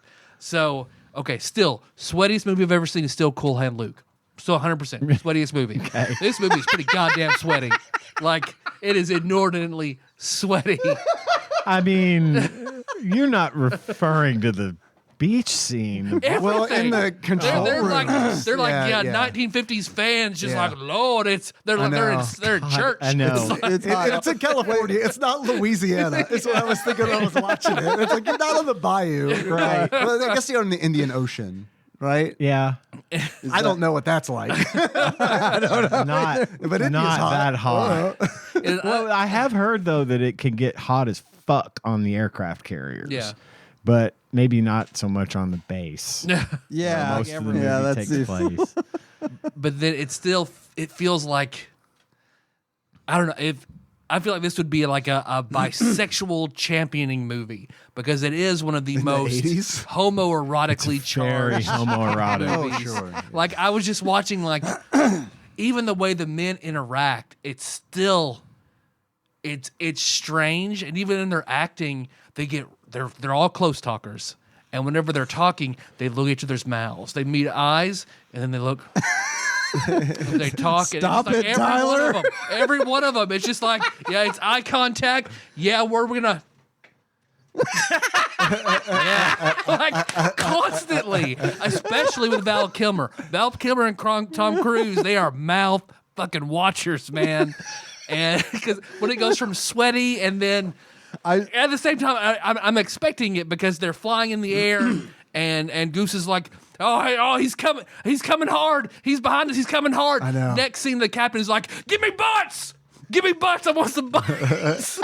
And then they're all sweaty, and then they're volleyball, and then they're all like crouching with towels in the steam room. Yeah. Dude, the watch check when they're playing volleyball and he's like flexing so hard when he looks at his watch. I'll say this. I want to say this it's about for the female gaze, but that's not where it's landing, man. I want to say this about the volleyball scene. I was underwhelmed by the volleyball scene, given all the fucking hype that I heard about it. It was like, it's so homoerotic, and it was like, and the image has a shirt on. Kind of is, I guess. It's fit dudes playing volleyball. It was more about showing off the fit their dudes, body, but the way that they were acting, the shower was scene was bit. way more than the volleyball game. Just the penetration part. Just the tip. It was all it was. Come on. Do you think that was like trying to get women into the theater? 100%. 100%. That's what they were doing. Because I knew cock ring Ken. Like, it just didn't land on the intended audience. I knew several girls my age that went to see that movie. That's what I knew plenty of girls, 13, 14-year-old girls that went to see that movie. And it wasn't for the planes. Right. I promise. good casting for that. Yeah. Very good. And I have notes about that as well. You cool if I go through that now? I didn't want to. I'm done. Leave you hanging there. The thing where you said, and then volleyball, and then you had me. You got me. My mouth was open. It was sweaty. I never thought about how sweaty it was, sweaty. but you're right. It was very sweaty. I mean, it doesn't have shit on Cool Hand Luke, but it's very fucking sweaty. Cool Hand Luke probably is the sweatiest. It's sweatiest. Yeah, no, for sure. All right, so I have notes about both movies, but most of my notes are about Top Gun, the original Top Gun. Okay. First of all, John Travolta was originally supposed to play Maverick. Wow, I'm glad that did not happen. I know, Who right? was? John Travolta. Who at the time... that would have been weird. Although I would have liked to see that volleyball scene. I'm not saying he had a bad body or anything. He'd have been wearing a Speedo, was probably. Yeah. Oh, God. And plus, I just can't imagine him playing a really awkward volleyball. John Travolta is too hairy to be in that volleyball scene. He would have been dressed like Vincent Vega in Pulp Fiction. Yeah. You guys just come from a volleyball game? Which was kind of... UC Santa Cruz Slugs? Yes. It was that was kind of his renaissance, right? But this was this was going to be his movie, and then they decided because at the time he had some kind of box office flops. I think that was around the time of like Look Who's Talking and those movies. It's a good movie. I think they decided to go elsewhere, but they hadn't landed on Tom Cruise yet. So others that were considered for this role, you can feel free to weigh in on your opinions on these. I shall. Patrick Swayze. Okay. I would have been okay with Patrick. Better Swayze. than Tom Travolta. Right? Better than I would have John been okay with Travolta. him being Iceman. He would have been a great. Oh, Iceman. yes. Now let me before I say anything about that though, I love Val Kilmer. No, Val Kilmer doesn't. Yeah. He fucking nailed. Yeah. Iceman. Yeah. Yeah. And in Maverick, I mean, the way that scene, I feel like is one of the best scenes. I have in Maverick. notes. Nikki I have told notes. me. I'm going to curious. bring that up. Okay, the next one, Emilio Estevez, who I mentioned earlier from I could Maximum see him Overdrive. fitting I in. could absolutely see him in that. How old was Patrick Swayze at the time? I feel like because He wasn't. He was he wasn't he would have old, still been but I mean, pretty he was young. like significantly older than That was around the time right? of Dirty Dancing, so he probably would have been in his late 20s. When did Red Dawn early come 30s? out? He just seems like an 84 older or guy. He's always 85. seemed like he's always old. Yeah, he's just got. He had an old kind of Old face. soul. Old soul. He's like Sam Elliott. He's always been old. Christopher He was Lloyd. born with that mustache. Seeing You know Christopher he was. Lloyd in Clue Even was in like, Clue, that's it's weird, like- man. He looks younger, but he also looks old at the You same went time. from grandpa to like uncle. Like that's as young as it gets. Nick Cage, Holy shit. who at the time would have been Valley Girl Nick Cage, roughly. Well, I want to see him as Maverick now. Yeah. Like, I would. Somebody's probably already made the fucking movie Nick over Cage's with him. Goose singing "Great Balls of Fire." Would have been a That'd good been pick. fine. Okay. Good pick. Yeah. John Cusack, I think would have been a pretty good Maverick. He just doesn't that would've come been across. Here's the thing, though. cocky. Like, he's not cocky asshole enough. Right. You're yeah, not wrong. that's true. The other thing is like he's pretty tall, right? Very tall. John didn't know Cusack's that. like 6'3". Good yeah, Lord. yeah. He He's would a tall not. motherfucker. He would not have. I think there's like a Star Fox certain style, he would have to cut off his limitation knees. to the height. You no, can man. be. Tim Robbins was in Top Gun, and he's like 6'12". You know, that motherfucker was like 8 feet tall. Well, that's true, but I think in reality there's like some sort of height cutoff I think because you're of right. like you can't like when that ejection happens, that canopy like You're can't gonna be too get tall. goosed. You're gonna get goosed. Yeah. Feel me? Yeah, Yeah. That's sad. It's sad. Matthew Broderick, Yeah. that okay. wouldn't. No, I could see that. I don't think that would have worked. Sean Penn. I don't know about the lead. I don't know if that's Maverick. It would be cool to see him as like another. He would have been a fighter. good like Jester or Viper. or- Jester. Yeah, Somebody, yeah. Michael J. Fox, Man, he's not mean enough. No, agree. he's not. I agree. Yeah. Scott Baio, maybe Throw Nicole Eggert in there too, and as the love interest. we got a deal. I'm in. I'd buy that for $1. You actually made my thing scroll. Sorry, I don't know how that is. Oh, it was the mouse. that's my horny energy. I get it. And it's the only way I could use the Force. That's the secret. That's you don't deal with those fucking midi-chlorians. No, just bang on it. No, they count other cells. I save all my chlorians. And finally, Tom Hanks was considered. Nah. I don't see that either. Not. Yeah. Although seeing Tom Hanks and Meg Ryan in the movie together. I don't think it would work. My next little tidbit, Val Kilmer and Tom Cruise really did not get along. And the reason is because Val Kilmer, taking this role very seriously, decided to try method acting. So he was in character all the time. And over time, that kind of grated at Tom Cruise, and they eventually stopped. They had a real dislike for one another by the time it was all over. Now, bygones are bygones. It's water under the bridge. They've apparently since, settled their differences, but they really were kind of rivals in the movie. And even the actors had sort of split off into different camps, kind of like in the, pro Tom, Heels pro and faces. Team Val.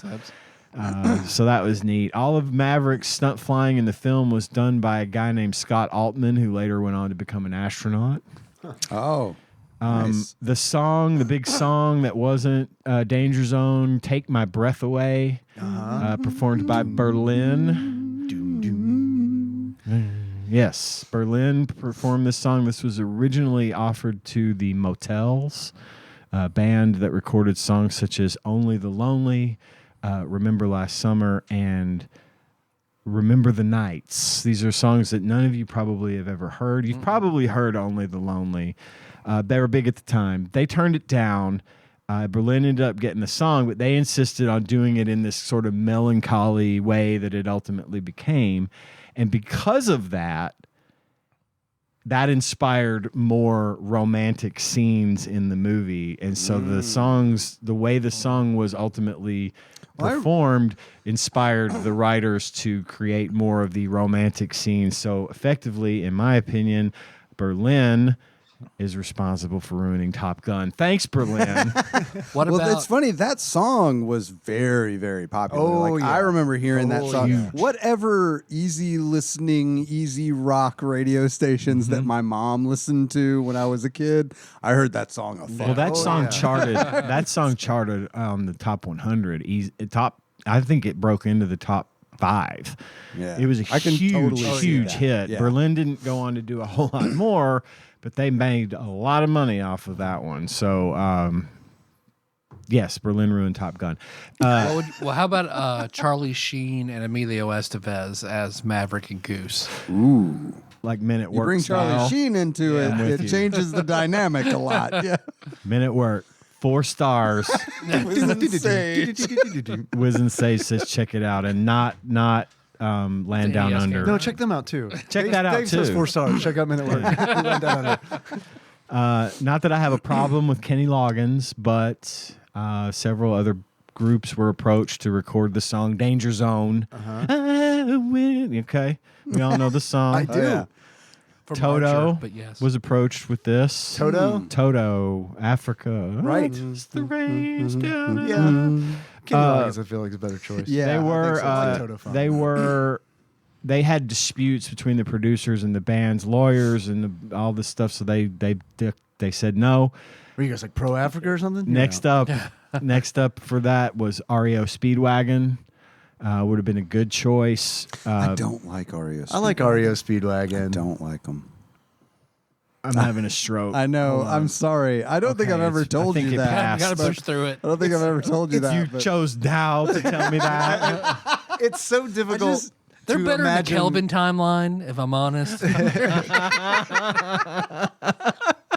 It's going to be hard for like any of these that you mentioned to be like, oh yeah, that'd be better than the iconic song from Kenny Loggins. I know. And again, I think they landed in the right place. No pun intended. But I'm thinking of these other bands and like how I would like to have heard their version. I don't know if it would have been better, but I like all these bands. So was it going to be Highway to the Danger Zone regardless? Yes. The song had been written, and I think Toto, bad choice. I feel like no, Toto wouldn't have had the same energy. REO Speedwagon might have gotten there. The next one, they didn't do it because they weren't given the opportunity to contribute any more of their songs to the soundtrack. So they wanted to have like sort of the ability to do all the music. Gotcha. And since they were only given one, they were like, nah, we're out. So next up was Bryan Adams, which I think would have been a really good choice. I think Bryan Adams could have pulled that off. He could have pulled it off. But he refused to be involved with the film due to its supposed glorification of war. So his stance was, I don't want to be a part of that. So ultimately, they landed on Kenny Loggins. And that's okay because it's a great song. It works, yeah. It's a great song. Still gets me. Dun, dun, dun, There's a song in Top Gun that every time it would play, it was like dun dun dun dun dun. And I'm like, Ken's theme from Street Fighter. Fuck. Fuck. Capcom stole Ken's theme from fucking Top Gun. Yeah, I'll play it side by side for you. No, it's not that one. It's did you not hear me? I don't know. I guess I don't remember that. It's been a long time since I watched the movie. The movie was over, and I was like, okay, Nikki, I got to play you Kid's theme from Street Fighter 2.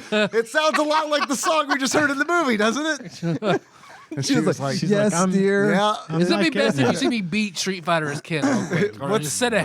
What's the meme where the guy at the basketball game? Oh, yeah. He's like got his arm around. Right. It's like doing this. Yeah. Sunglasses on the back of your head. Four fingers in your face. That's how you get him out of your way. My last fact about Top Gun from 1986 is stunt pilot Art Scholl was tragically killed during the film's shoot at the age of 54. His Pitts S2 camera plane failed to revert from a flat spin and nosedived into the Pacific Ocean. Oh, good shit. His plane and body were sadly never recovered. The last words he spoke over the jet's radio were, "I have a problem. I have a real problem." And he was never heard from again. That is fucking So that terrible. film was dedicated to him, which I think is nice. So yeah, that's awful. That was the only tragedy they had, the only loss of life that they had, but it was bad. Yeah. It was real bad. And then, okay, so I've got just a couple of things to say about Top Gun Maverick. A lot of the facts about this movie are the same as the facts about the original because so much of it was so similar movie. You know, they had a huge amount of money paid to use airplanes and work aircraft carriers and, you know, technology that whatever is unique to the military. Kelly McGillis and Meg Ryan were not asked to be in this movie. Their reasoning being that, well, we're moving forward with new story and not trying to spend too much time in the past, even though a third of that movie was about Goose, the guy who died in the movie. Yeah, and also, like, I think they just didn't like the way those two looked and decided, well, we're not going to have them in there because they're not hot enough for Tom Cruise. It's also so like they went with Jennifer Connelly. Crazy, which is fine. Bullshit. Yeah, totally fine. Good with this. Yes, great decision. Support it. But it's also wilder. It's like, well, we don't want to like go back to like the old well, and then it's like they're in Maverick, they're in the bar, and it's like all these fucking boomer tunes that they're listening to, and it's like, what is happening? And then Goose's son Rooster, he comes in and he plays Great Balls of Fire while literally cosplaying as his dad. Yeah. I mean, he's wearing the clothes and the sunglasses. I mean, it's bad enough that he had the mustache. He's got the same mustache. Get out of the past. Yeah, that's a. But we don't want to focus on the past. A Navy thing. Not doing They're all that. about those mustaches. Yeah, they are. They're- Cookie dusters, as Ned Flanders would call It them. doesn't get in the way of the mask. That's why they can't have beards, but they can have the mustache because the mask won't. Because it looks fuck with so the much seal. more manly. I think they were to have facial that hair. We wouldn't know that he was Goose's son unless he looked exactly the fuck like him.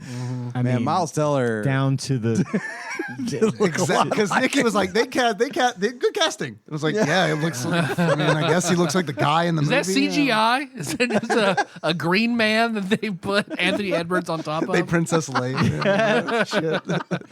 So, Val Kilmer is incapable of speech. He is not able to talk. And he has speaking lines in this movie. Very few speaking lines because his character in the movie is also afflicted with, I believe it's cancer of the throat that has caused him to lose his voice. I don't know what Val Kilmer character was sweatier, Iceman or Doc Holliday. And Doc Holliday had tuberculosis. Well, Doc Holliday had tuberculosis. It might have been Doc Holliday. Also in Tombstone, Arizona. Yeah. So to get most of the communication that he does in the movie with Tom Cruise is on a computer screen where he types out what he wants to say. Mm-hmm. He actually speaks, and to me, it's a very emotional moment because I really, really love Val Kilmer, and I really hate what's happened to him because I always thought he was such a good actor. He just always had my attention, even in Batman. I promise.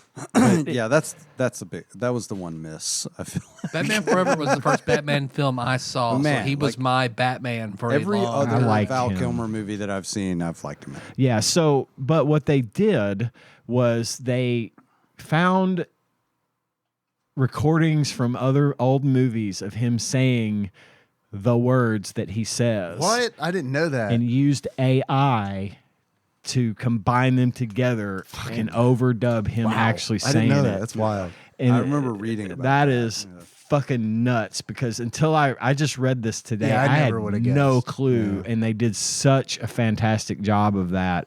So they were able to give him a voice for the first time in ever, a long time, and it was really neat to see that happen. Also because I like the characters' relationship. I like how Iceman becomes his commanding officer because Maverick just ain't coming out of the cockpit. You know, he wants to keep. He's pulling a. He's not by the book. You can't rise in the ranks if you're not by the book. So I like that. And then the last fact I have about Top Gun Maverick, and then we can talk about the game if you want, is that John Hamm is in this movie, which shouldn't surprise anyone since he's in fucking everything. I like John Hamm though. I didn't say I didn't like John Hamm. I feel like I said he's in fucking everything.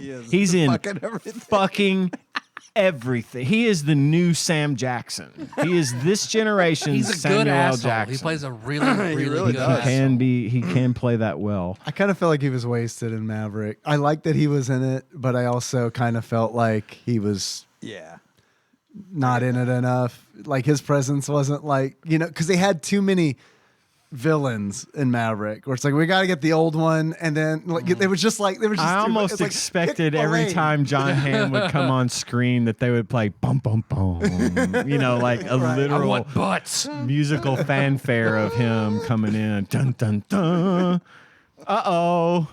The Dean is here. What kind of football is this? Maverick, you're on double secret probation. So, that's my long-winded facts about the movies. I like the facts. No, that was good. Mm-hmm. I learned a lot. Big thing for me. Big movie for my Kamala, life. big. Kamala, big life that movie means orgasm. Moment. Okay. Appropriate. Yeah. We want to talk about the Nintendo Entertainment System game Top Gun. You mean the one that Konami developed and published in 1986? That one? No, not that one. Oh, then I am woefully unprepared. Did I play the wrong one? Oh, it was 97 or 87. Oh, that is the right game. That's Got why. it. Sorry, that was my Okay. bad. Wow. 1987. Sure, we could talk about it. There's not a whole lot to It say. won't take long. No, it won't. It opens like the movie opens, which is I cool. love the opening. Great. I love it. Very as we discussed earlier, a very reasonable facsimile of the soundtrack music This is on an NES. So I even like how it does whites out at the beginning and then kind of fades in. Although I will say the typeface makes it seem like it's broken. Because when I turned it on, my first thing I thought was, is my NES dirty? Do I need to do I need to clean this? I got the same thing. Did I get a shitty ROM? Yeah, there's that line running through all the text. And it's like, oh no, that's what it's supposed to be. And then Henry saw it and he was like, what's wrong with the words? I'm like, okay, cool. It's not just me. This is not right. Yeah.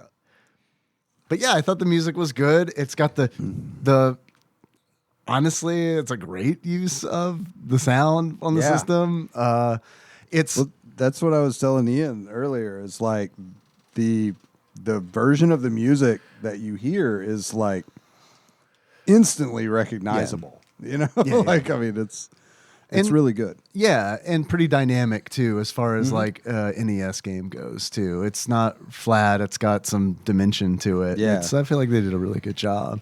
It is a port of an arcade game. It's a port of the Versus Nintendo Top Gun. So like they had those Versus cabinets. Yeah, Konami. I played that one a lot, which is that's the reason I bought this, was because I wanted that arcade experience right in my home.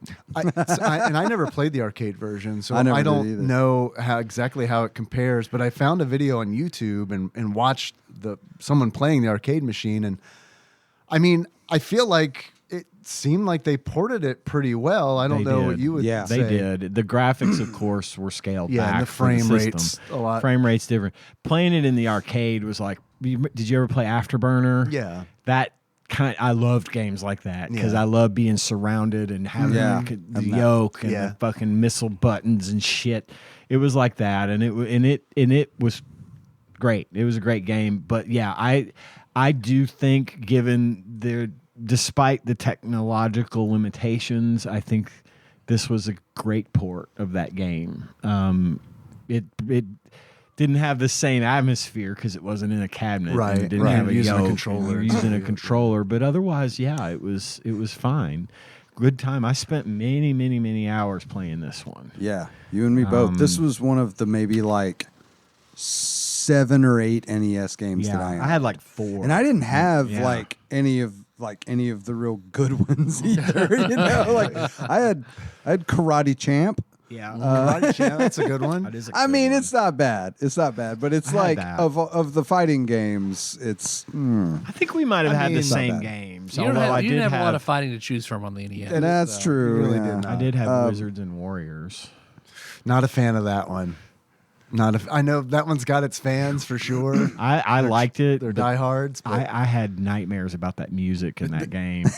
I'm so glad to hear you say that. It sticks in your head and it never wants to leave. It's tough to get it out of there, but yeah. So I played this game a shitload because I didn't have a lot of games to play, and I liked it. It was fun, but man, it was fucking hard. This game was so goddamn hard. It really was. Mostly because of the landing, the carrier landing. The infamous landing on the aircraft carrier. Here's the thing. I only made it, I think I only made it to the 4th level. Remind me, the 4th level. You just blew my mind. The 4th level is the desert. No, right? It's the night mission. Oh, yeah. Okay. The 3rd mission is the desert. Right, I think so. Okay, and then the 2nd mission is over the ocean, and you're shooting at boats or ships. Right. So I made it. I think I made it to the 4th mission like once. I only made it to the 3rd mission, the desert mission, maybe like 5 or 6 times. Out of all of the hours that I fucking put into this throughout the time you owned and actively and I played it a lot. This game. Yeah. I got really good at like the first and second missions. And second one, same. Yeah. Man, that 3rd mission would fuck you up instantly. Like that first mission is so easy. Yeah, and it's a training mission. But can you land? But pretty much. And it's so annoying when it's like I got to the point playing this. I like this game a lot. I played it for over the hour I usually allot myself, but I got so tired of playing the first mission because you don't get to continue. It's easy to begin with. Yeah, you get 3 lives, 0 continues. That's how this fucking game rolls. If they would have put a fucking password system on this goddamn that would have game, been nice. Jesus, it would have been great. Yeah. I remember, I know I've told this story on the show before. You brought up landing on the aircraft carrier being like the hardest thing in the game.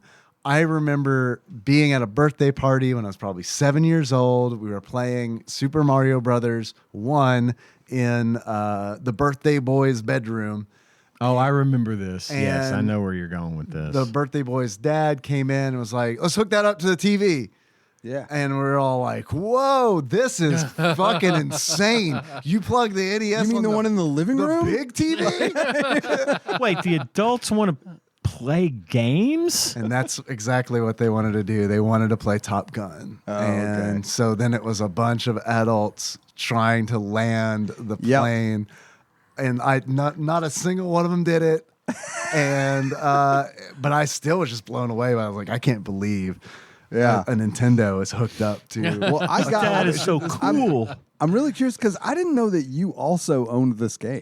I didn't remember that I owned it until I booted up the ROM and you're started like, playing. I'm like, oh my God. Shit came flooding I back. played this fucking a lot. Yeah. And I got to the point where I could land on the aircraft carrier without even thinking about it. Now. I never got to the point where I could do it without thinking about it, but I definitely got pretty good at it. Like I could land the aircraft carrier at least 50% of the time. So in the game, they put you in the reasonable facsimile of an F-15 Tomcat or F-14 Tomcat. First-person view. First-person view. You get an altimeter, you get a speedometer, you get the little radar that shows whether you're level or altimeter and a speedometer. Yeah, over there. It's pretty neat. I mean, it's pretty cool. A health bar, just like in a real F-14. Just like in a real F-14. Yeah, it was pretty neat. The way that they present it. Again, considering this is the NES and they're limited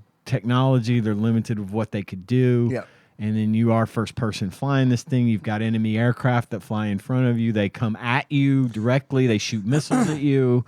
And then, as John was leading into, you have to land at the end of the mission onto the deck of an aircraft carrier. So there's two other like kind of things I feel like have to be mentioned. You have a radar, and that radar will show you the planes that are coming at you or the planes that are even coming behind you. Which that's where I learned how to read a game radar. Yes. Was Top Gun. The thing is, like most of the time when you see a plane coming up from behind you, it will pass in front of you, and you'll get a nice clean shot at it. And which sometimes is crazy that they would do that. I know. Well, and sometimes they don't. And sometimes they stay behind you, and this thing will come up on your radar where it's the back of your plane, essentially. Which Henry thought was hilarious. And you're trying to avoid...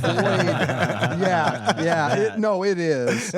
But you're trying to avoid them getting missile lock on you. You have to like wave back and forth and dive and it's just right and left. Yeah. Like there's no up down. It's just like hard to the right, hard to the left, and you're done. That's it. But what's funny is I reflexively knew what to do. Of course from playing this so long, so many hours, I immediately went left, right, dude, straight. We're clear. It's so funny though because I let my kids play this game, and my 8-year-old was like, I couldn't get him to understand that it's like just hold and press it. He kept like one this way, and then he'd get shot. And I was just like, no, you just gotta like hammer that thing hard this way and then hammer it back the other way and you'll be fine. And like it took me a minute to get him to get that. Right. Like once he got it, he was just like everybody else. Like, oh yeah, just do that. That's how you do it. Every time. Every time. No matter, and it doesn't matter what mission, what plane's behind you, like that's just how you do it. The other thing is the refueling. Yep. I also got I got really good at the refueling. I could nail that every time, but it was difficult to learn. Yeah. Like it was Soft hard touch. to get down. Yeah. You got to be And it's an NES, so there's not a lot of soft touch. No. It's hard to be subtle with an NES controller. But like I thought that was just cool. like I was when I was 13. I thought it was cool that it had all of those different. It's not a like super complex game. It's not a long game, but I like that it. If you're good at it. But I like that it had all of those different elements included in the game. I thought for that sure. Really cool. I loved it. It was a fun game, and I remembered how much I loved it when I played it, and it didn't disappoint. It was fun again. Yeah, to sit down and play it again and be like, yeah, this is exactly the way I remember it, and it's still kind of impressive. And it's not dodging the missiles, the inbound missiles can be kind of tricky. I think that's the hardest part. It is hard because it's not a free, like, you're not just completely free. Right. You're locked in. It's hard to explain. Like, how would you even explain it? Like, it's like you're on a grid kind of, and it's like what really makes it difficult is the frame rate, because it is like there's like 1, 2, 3 missile. And it's like, oh no, it's like far, not far, you're dead. You're dead. Yeah, the screen is red. Missiles in the center of the screen. You can shoot them down, which is like that's what it's hard, but you can. But that's what I would have to do because it's like when they shoot 3 missiles at you, it's like when the fucking boats. No shit. God damn! Like they don't play. No, they don't. I got to the aircraft carrier that you're supposed to destroy at the end of mission 2. Yeah. That's as far as I got. And then that's when they start like, here's 3 missiles, here's 3 missiles, here's 3 missiles, and it's like I couldn't at that point, dude. The missiles would get me every time, and I just got tired of playing. That the first was level. part of the arcade game, and which did have excellent controls, excellent graphics, and excellent response time. Yeah. So it was a little bit of that. Was like, we're going to give you the same game with shitty controls, and less frame rate. Yeah, so I think the frame rate, a lot of it was lost. Having double the frames, whoa, that would have been that would have made real nice. That would have made shooting down those inbound missiles a lot easier. Yeah, a lot Agreed. easier. I got with the aircraft carrier. Landing sequence or something I want to talk about, and that is as you're trying to land it, there are instructions that are flashing on your radar screen that are fucking worthless and the worst. I fucking hate that shit. What I did was looked up online, how do I land the plane? And then some guy was like, keep the altitude between this, keep the speed between this. And it's like, cool, I'm done. And that's what I did every time, was like, check the speed, check the altitude. Am I good? Okay, and land it. Now you can and that's how you actually land a real fighter jet. You mean they're not like, pull left, Nope. pull up. You just have to know what to do. Yeah. And then once you know that, depending on the weather, you can do it. Was sort of my methodology. I remember I was able, so I had my kids play it just so they could kind of experience like, hey, this is how it was. This shit was hard. I had them play it. They both liked it. My younger son played it for a while. I was really surprised. But like, of course, could not land the plane. And I get that. Because it took me a long time to like get it down to where I could even do it half the time. Requires a soft touch. Yeah, it does. And like I remember like the first time it came up, I was like, oh yeah, I just don't do anything for like the first half of the sequence. I literally just like I might tap it right or left to like get it lined up, but outside of that, I'm just like, no, you just let it ride. And it's funny, man, because like the scene like leading up to where it's landing, it looks like you're gonna splash. And Henry was like, what happened? And it's like, you just gotta let it cook. Yeah, exactly. It's gonna be a few seconds before we can play the game. Let it simmer. Yeah. And then when you land, you get this little cut scene of the plane either landing on the aircraft carrier or plummeting into the ocean. Water. And what's funny is they really build tension on that, because it's like you don't know if you did it right or not until you see it. And it's like, okay, we'll see how we did. The graphic of the plane crashing into the water from like this huge distance away. They're a mile away. And you can see the silhouette of the aircraft carrier, and then your little black dot just goes bloop. Cartoonishly. Yeah. Just gonzo nose right into the water in front of it. Failed. But that covers most of the bullet points of that game. There's not a whole lot. There's a second one. There is. I didn't know it. Oh shit! After we decided to play this, no, I didn't either. And I was like, "Well, I don't want to do." It's like I don't want to. We're doing 2 movies, and I don't want to do 2 movies and 2 games. But yeah, there's a second one. It looks better. Yep. Looks nicer. Is it also you go NES? upside down? It is. Okay.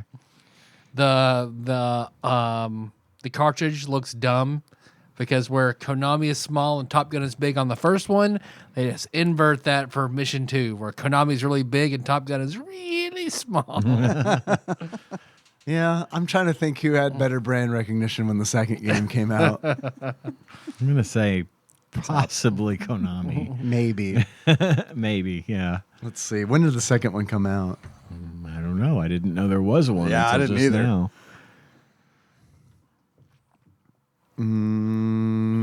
1990. It would have been 4 years later. 4 years. Might have had something to do with it, maybe. Yeah. I don't know. About the time it was coming out on VHS. Konami's like, we got them turtles, man. Man, We got that them wait turtles. time They know was- us. They don't know Wait Top time Gun. was wicked back then, man. Yeah, no shit.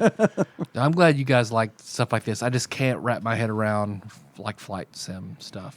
It's generally not my cup of tea, but like- I don't necessarily care for like a real like a flight simulator type game where you're literally having to fly a jumbo jet or a whatever. Yeah, but I do like dude, actiony flight Space games, combat, space flight sim. They've That's my shit right there. In Microsoft Flight Sim, they have the SR-72, the Dark Star, You're shitting me. that Maverick is flying at the beginning of Maverick when he's trying to get that I Mach would 10. love to try. And there's an achievement where if you get Mach 10 in the in the Dark Star. Yeah. So Henry was doing it. Like he started watching Maverick with us. And then this is typical. This is just him. 30 minutes into he it. nopes out. He Yeah. nopes out and he's like, and I get it. Yeah. I get it. What I need to show him is like, here are all the plane scenes from Maverick, and then he would sit and watch all of that, Right. you know. But it's like Jennifer Connelly in the bar, blah, da, da, da, da, they're singing. Yeah, I don't and care he's about like, that. No. Nope, nope, these aren't planes at all. He needs to watch the end of Yeah. Maverick because he'd be Yeah. like, "Oh, this is awesome." And then so like later that day, he's like, "Dad, come here." I'm like, "Okay, what?" He was like, "I want to show you something." I was like, "What?" He's like, "Look." And yeah, man, he's in the Dark Star and he switches it to third person mode. And this dude's in fucking space, it looks like. Yeah. You know? And it's like it's all, you can see the heat on it. It's like all orange. Oh wow, So- that sounds cool. Yeah. I I have to try that. He got it to Mach 9.6. Oh, I didn't do a lot of really cool stuff when I was a kid, but one of the cool things that I did get to do is I got to go to Eglin Air Force Base in Florida, and I got to walk right up to and touch an actual SR-71 Blackbird. X-Men. Did the X-Men pop out? They should have. But it He's a was vampire. super cool. Have you ever seen the movie Space Cowboys? Fuck yes, I have. God. And dude, like that Space is no Cowboys. shit. That is not a joke. is tell no him, shit. Tell him. So in the movie, Tommy Lee Jones he's an SR-71. He's a former SR-71 pilot, test pilot, and he talks about how amazing the plane is. But he says it's meant to fly. It's not meant to be on the ground. When it's on the ground, it literally leaks fuel. Like the pan, and he's like, I get it. When that one that they had on display there were seams between the tiles.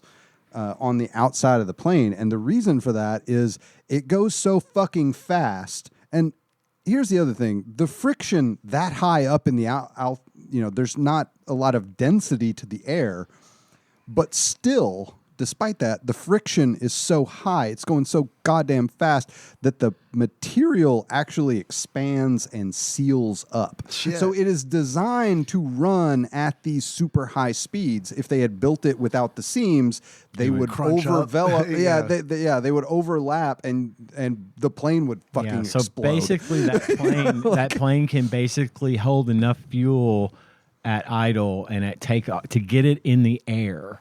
Then they fuel Then it they up refuel it. again in the air, and then they fire the thrusters, and that fucker just seals itself up and goes, Mach 5 or whatever the fuck it is. Like I don't know. it literally can't. It's not designed to run anything. It's got two speeds, real fucking fast and on the ground. And it was really awesome to actually see one because I'd read a lot about it too. Like this is, they actually have they're actually making an SR-72 supposedly. That's I've seen where people are like, say they've spotted it in like some Air Force videos over the desert. I've seen a lot of YouTube shorts. I can tell you, John, it does exist. Yeah. Okay. Yeah, I've seen a lot of YouTube shorts. But like, I understand like why they got rid of it and everything. But like, this is a plane that literally, like, I think it was North Korea fucking shot several missiles at it, and they're like, it doesn't have any defense systems. It's just it fast. has no. It's a reconnaissance plane. It doesn't have fucking missiles or flares or chaff or anything. It's just speed, just pure speed. They detected the missile lock and they pointed that bitch in the other direction and just outran it. I believe it. Like the missile, they went up so high that the missiles couldn't go that high anymore, and they just fell back to Earth. Mm-hmm. It was fucking crazy. Well, I think we're probably in a good place. You want to go down the list, like at the point where we're at. Yeah, we said if you compare your experience of this game like a movie. Top Gun. I choose Top Gun. Top Gun. Yeah, I tend to not do that with the ones that are based on movies. We say good things instead of bad things. Buy, rent, or birthday? This was an obvious buy for me. I bought it. Yeah, I didn't buy it myself. I think it was probably a birthday gift. You know what? Probably for me too. Actually, it was birthday, but I would have bought it. Yeah, same. The grand scope of NES games, or Dave, buy, rent, birthday? Just a buy. I would buy it. I mean, at the time I wouldn't, because I knew so many people who owned it that I wouldn't need to. Like borrow, buy, rent, birthday, or borrow. Ooh, good one. Borrow's an easy one because there were so many kids I knew who owned Top Gun. Everyone it was like this one, they got Top Gun, they got Castlevania, they got the Mario Brothers. Like those are like and Duck Hunt. Yeah, yeah. I mean, like those are like you can pretty much bet they're gonna have those games. Let's see. In the grand scope of the NES library, where would you put it? Top 100, bottom 100? I'd say this again without a lot of NES experience. I'd say this has to have a place in the top 100 for me. I agree. It's almost a necessary genre that probably doesn't get a lot of love from the overall catalog. Yeah, I don't know what else. Honestly, I don't know. I want to say there was Afterburner. Yeah, I was going to say. I want to say there was an Afterburner game, but I don't know if I ever played it. But I'd say just from the brand recognition alone and the fact that it's a pretty good game, should be in the top 100 for sure. Agreed. Yeah, I'm with that. You have any achievements? I have a few. What you got? Please go on. All right. My first achievement is you shake my nerves and you rattle my brain. and to get that, you shoot down 30 planes from behind. Nice. My second achievement is your kind of love drives a man insane. And to get that, you shoot down 10 incoming missiles. My third achievement is you broke my will, but what a thrill. Land successfully on the aircraft carrier 5 times. 5 times? 5 times. My final achievement, goodness gracious, great balls of fire, crash into the ocean, trying to land on the aircraft carrier. I knew it. If you haven't seen the movie, then none of that made any fucking sense. Dave? I've got a couple. The first of which is titled Goose Game. In order to unlock titled Goose Game, lose a player over the ocean. Nice. Should have ended on that one. Nice. Next achievement is I'm on a boat. In order to unlock, I'm on a boat. Either land the plane on the aircraft carrier or win a Konami run tournament that takes place on an aircraft carrier, which is something that they did. You're shitting me. Not shitting We have an email from Brad from Arizona that outlines this, and I will cover that shortly. Wow. Good. That is great. I want to make sure we got to that because it's really fucking wild. It really is wild. Yeah. Next achievement is we like sports and we don't care who knows. And that is that after you land the plane on the aircraft carrier, you play beach volleyball with some of your closest buds. And that's it. Those are my achievements. Tyler? My first one is yes, fuck yes, fuck you, Dad. I knew I could do it. Fuck you, Miss Hamlin, fucking failing me at math. Fuck you, I landed the goddamn plane. You unlock that by landing the plane just once.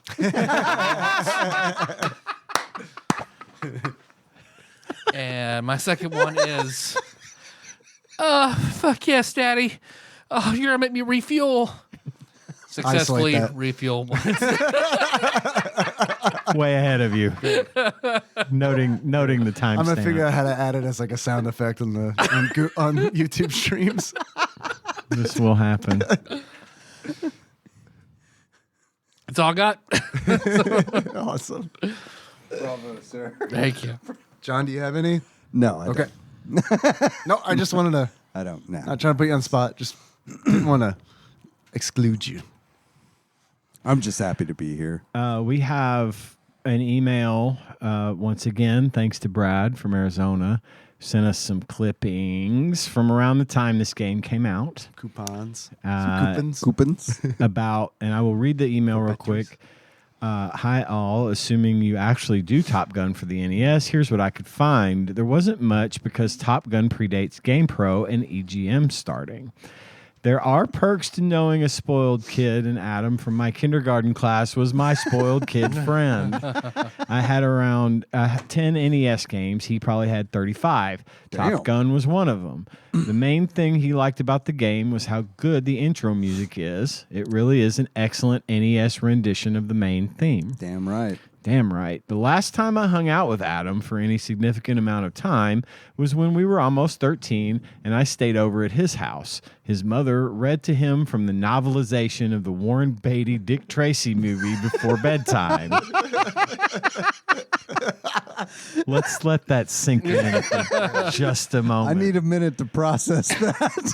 As if the movie starring Warren Beatty as Dick Tracy wasn't bad enough. Yeah. This kid's mom read to him before bedtime from the novelization of this horribly bad movie. Oh, are you trying to summon Melissa? Me bashing Top Gun and now bashing Dick Tracy? There's a Dick Tracy game. Oh. I've never seen the Dick Tracy movie. Oh boy. Oh boy. It's not good. Melissa and her brother were fucking obsessed with it. They loved it. me? I bought her like the Dick Tracy like lunch bag off eBay that like she always wanted. We could we could consider it. We could consider I watched it when I was a kid and I didn't like it. All right, so continue. Brad continues. She acted out the gangster voices and everything. So good mom. Good mom. Good mom. That is, yeah, that's pro. It's kind of sweet in hindsight, but it's also hilarious. It is hilarious. It is hilarious. Yeah. This is from the 1989 Buyer's Guide in the November-December issue of Video Games and Computer Entertainment. The scores are out of 5. The first article he posts in the email, Konami contest names, quote-unquote, Top Gun. On Saturday, May 7th, among the vintage and modern-day planes of the USS Intrepid's hangar deck, 4 contestants chosen from among hundreds of entries faced the final dogfights of the Top Gun video game shootout. Konami, the makers of Top Gun, were also the sponsors of the national contest. Sent into battle with words of encouragement from Emil Heidelkamp, the vice president of Konami's consumer division, and cheered on by family and friends, the 4 contestants launched their F-14 fighters into combat. When the dust cleared, all 4 video pilots had performed admirably, but only one proved worthy of the title Top Gun. Devin Devil. Ice Cube? Now you just blew my whole delivery. Devin Devil White of Minneapolis, Minnesota. After 3 rounds, Devil had outflown, outshot, and outscored the others. For his outstanding performance, Devil White received the first place prize of $5,000. Damn. It's a lot of money. I searched out Devil White on the internet. And we got him here on the show. Let's patch him in. He is here. No, I couldn't find him. He either changed his name or he doesn't have a social media presence. He also might be dead. I don't know. Couldn't find any information about Devin, but he was named Top Gun in that contest. Some say he never made it off of it. Sometimes he was given the $5,000, but he never got Put him to in a plane. spend it. Put him in a plane. Send him over to Korea. It wasn't that long ago. From issue 1 of Nintendo Power, Konami had a Top Gun score contest, and Devin Devil White of Minneapolis won the $5,000. I wish they had posted the score so you all could compare your performance to theirs, but everyone knows the real final boss of this game was landing the plane. That was from Brad. You guys remember when Konami kidnapped a whole bunch of kids and under the guise of a contest and then sent them to war in a foreign country? Made him fight an aircraft carrier. So, according to Brad, the contest was apparently a really big deal because Electronic Game Player magazine also covered it. It's pretty cool that they arranged to put the contestants on the deck of the USS Intrepid for the contest. Nintendo Power didn't feel the need to mention this, which is weird because that's the kind of important part. Did you ever take a film picture of a TV screen and send it in for a contest? I sure didn't, he says. I did not. I took a photo of a Sonic the Hedgehog a friend and I made out of Legos. That's about as nice. Sent it in the Game Pro. That's about as close as we got to that. Well, that is what Brad had to say about Top Gun. Thanks for all that good information. So I didn't realize this, but I don't know if it were still a functional, like, out there doing shit aircraft carrier at the time, because this would have been, what, like 1987 or so? Yeah. But the USS Intrepid, the aircraft carrier, is a museum in New York City. If you ever go to New York City, get a rope. If you ever go to New York, you can actually tour it. And on the deck of the USS Intrepid, you will find one SR-71 Blackbird and one F-14 Tomcat. I did not get to go on it, but I walked past it, and I could see the plane sitting on the deck. It was really cool. I've always wanted to see an aircraft carrier in real life. It's one of the smaller ones. It was a diesel aircraft carrier, so it wasn't like the big Nimitz-class nuclear carriers, but it's still, like when you're standing beside it, you're like, God damn, that thing's huge. How could I not land on this? Such a huge target. What do you guys think Flopsy has to say about this game? Nothing. Flopsy Jr., courtesy of Big Dick Pie Baker, Chris Vaughn. Oh. There's a Flopsy Jr.? There's a Flopsy Jr. No shit. I would say... Is it the same people who wrote it? I think... We'll go with yes for now. Okay, cool. Yeah. Probably. No, they did the ratings we'll find the same, out in a right? second. Yes. Okay, so I'm going to say this was common. Mm-hmm. 3.5 stars. Common, 3.5 stars. Yeah. What do you think, Tyler? Very common. 3 stars. Very common, 3 stars.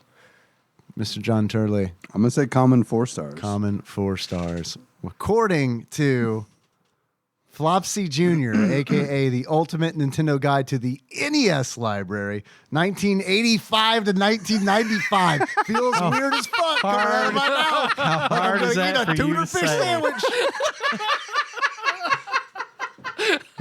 By Pat Contry, courtesy of Fish Popkin. also feels weird to not say Monster Malt Mike.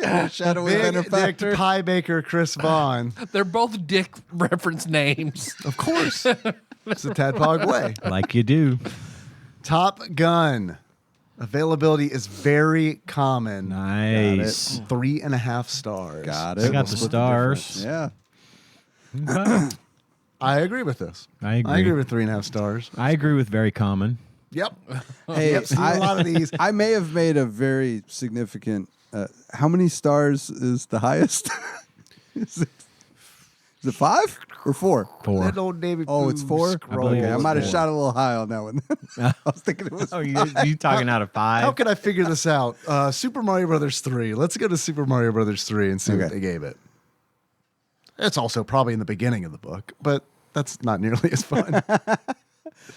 Do you have a PDF of the book? No, this is a legitimate book. Can't you see it in his hand? Big Dick Pie Baker paid for and we have. Yeah, and I'm sorry. Didn't I you had hear the eye spine surgery today, and I can't see anything. So I was First you get a haircut, then you get eye surgery. But I could hear him swiping with his thumb, so I thought maybe he was. That's looking why at the you don't PDF. get LASIK for astigmatism, Ian. God. Well, I found that out the hard way. At least I got a haircut before I lost my eyesight. It is a 5-star rating system. Okay. Super Mario Brothers 3 is 5 stars. Well, then I We know think that's the best NES game, Top so. Gun is a little low. I think it needs to be I think 4 it out could of be at least 5. 4. But okay, cool. Flopsy Jr. strikes for the first time. yeah. With that knowledge, how much do you think you guys would pay for it if you were to buy it used? Oh God, I bet it's. I'm real curious because I still got this motherfucker. So I'm gonna go with $8. $8? Yeah. $3.25. $3.25. damn, I know it's very common, but shit. Yeah. Don't quit your day job, John. No, I have a Like your feeling. Beanie Babies, just hold on to it. Just hold on to it. Yeah, Let me okay. put it this way. I wish you would have brought it so that I could just pay you cash money for it right now. I'm not 'Cause I willing. don't know I'm now. not willing to give it up, especially not for $3.25. I know what I got. Fine, I'll buy it from some dude on eBay that I don't know. $5. Actual retail value of Top Gun for the Nintendo Entertainment System, loose on average, according to PriceCharting.com, at the time of this recording, is $4.13. Is it worth it? Sure. Yeah. I think that's Hell yeah, it absolutely. is. Hell yeah. Hell yeah. That's the first hell yeah of this episode. Holy shit. Almost left that spot blank on the bingo I card. know. People are probably like, they finally outgrew it. Nope. We're never gonna outgrow hell yeah. We are Hell very, no. Oh. What just happened? Oh, there's a bunch of curveballs this episode. Never underestimate how immature we are. We're gonna always come through with that. Tyler, Yes, Dave. if you were to give this game a beard that sums up how you feel about it, what kind of beard and why? I would give it And why do you beard so in such a fashion? Josh Nance's middle school neck beard. Oh, I didn't know he had a middle Because school like neck levels beard. of this in game, middle school? there were only 4 and they were short. If you were to give this game a pair of glasses, what glasses? Why? I would give. Why use many word when few Save words do time when trick? talking. If I use more words, I would then give less this words do the trick. jeweler's loop of one Papa Chandler. Uh oh. Because a lot of this shit in this game is so fucking small. Terry got brought into the show. And it wasn't me complaining about him. That's a first. This is a bunch of curveballs. Damn. Good job. Yeah, nice touch with the jeweler's loop. That's a good one. He has a bunch of them. Bet he does. I used to play with them because there were so many. Serious. Let's see. Next week, what joyous are we time gonna of do? my life. Did that shit. Next Oh, week. we're gonna do So we Karate were gonna Kid, do you wanna Karate Kid, or do we Tracy, wanna you do Dick Tracy? randomize? Want to do Top Gun Oh, I think Part 2? I want to do. I want to do Karate Kid. Karate is, Kid? Is that an NES or SNES? NES. Oh, it's NES. Okay. I'm starting to see a pattern here. I think Karate Kid would be a solid follow up to Top Gun. We'll keep this shit deep in the 80s. Same timeline. So deep, it'd be crying. You thinking it was rain? Shit. She They be crying, and you thinking it was rain. floss and fly Delta. Run up in the sky. All right. Well, thanks for listening, everybody. You can find this Transition. show on iTunes, SoundCloud, not Stitcher, but on Spotify, YouTube, all over the goddamn place. And Apple just sent me an email and they're like, yo, do you still do a podcast? Because we need you to accept these terms. And I was like, oh, okay. So Apple Podcasts. Yes. You read that whole Excellent. EULA, right? Yeah. Yeah, okay. So they- Thought Yeah, of so course. they It's get very important Henry. to me. We're not part of a human centipede right now. They or get anything. Henry now. That's what you agreed to. Well, I hope they like talking about planes. They're like, here, take him back. like, He's too into planes for us. do you have any War Eagles? Dude, man, I sold him on the game. I told him he was watching YouTube on the couch, eating some popcorn, and I walked through and I was like, dude, you want to see War Thunder 8-bit? And he was like, what? War Thunder 8-bit. I got it up. He's like, what are you talking about? And so I went to the kitchen and got a drink, and I walked back through, and he's like, do you really have 8-Bit War Thunder? And I was like, yeah, come check it out. He's like, okay. And he grabbed his popcorn and came in, and he was like, what is this? I was like, it's Top Gun. He's like, oh, okay. And he got his chair, and he watched. Yeah. That's awesome. Good way to get him interested. Yeah. Our theme song gets moved, especially when we're driving to that track found on the show at TADPOG.com. We got all sorts of shit going on, but I guess if you want to send something to us, just like Nate did, you send that to TADPOG Studios, Carefree Common P.O. Box 3785, 2 Kentucky 42002. Check the show notes. It's there. It's all in the And show it's notes. in the closer, the pre-recorded. Oh, it is in the closer? I'm not even thinking. Well, we got that Patreon, but please, Ian. Patreon is a platform in which you can donate money to creators of things that you like. I would like to know more. Please go to patreon.com/tadpog or pisstasters.com. Taste the piss. Got a double stereo Taste the Piss that time. If you'd like to donate money. Beatles album in here. It is. If you'd like to donate money to the show, we appreciate each and every donation that we receive. It's really cool that people give us money for doing this because... Did you laugh once? Did you? Because I think that's worth $1. It's worth $1. It is. It's in the Constitution. The question you got to ask yourself is, would you buy that for $1? And if you would, go to patreon.com/tadpog and drop $1 on our page, and you'll get bonus content. We have some out there, some good stuff. More importantly, you'll just feel better. You will feel better. You will feel better. That is not approved by the FDA at this point. We are not doctors. This is not medical advice. This is not medical, but you will feel better. And it is not. Or I will. Also not legal advice. Never, ever, ever take any advice we give on this show. But taxes, though, let me tell you. However, we do have a list of high donors that give us $20 or more per month. We call these our executive producers. And I'm going to read the list of those names like I do every week. As their perk. It's their perk. They get to say their nickname. Their nicknames that we bestowed upon them just for being themselves. And I will read that list now, starting with Plinko Nick Price, Cubicle Monkey, Cthusiast Jeff Miners, Gamebug Prime Nathan Eaton, Matt Gentile, a.k.a. Gentle G, Louisville Correspondent, Princess Consuela, Banana Hammock, Flavor Trick, Taryn Dahl, congratulations on your marriage, Pinball Airplane Archmage Chris Edler, we're sorry you couldn't be on this episode, Sandwich Pope Phil Hawkins, Drink Smith Joey Webster, and Derek Pope Sandwich. Thank you all so much for your generous donations. It means a lot. Yes. Additional thanks out to Dane for putting the show up on YouTube every week. Yep, thank you. And Brad, once again, thank you for your email with all the fun facts about Top Gun and all the other emails you sent us. Just a quick announcement. I said this on the Discord. I want to make sure it's public in case anybody cares, not that it matters. John and I had planned on going to the Louisville Arcade Expo like we do every year. We will not be attending. If you had planned on coming up there to see us or just, hoping to see us or expecting to hang out, we must extend our regrets. I found out at the last minute that I had some things scheduled that weekend, and it turns out that's Easter weekend this year. Why the fuck? That makes it harder for me. And what you said, hotel rooms are way more expensive. Yeah, the hotel room. I was going to look up hotel room prices because I was going to pick up the bill for that this year.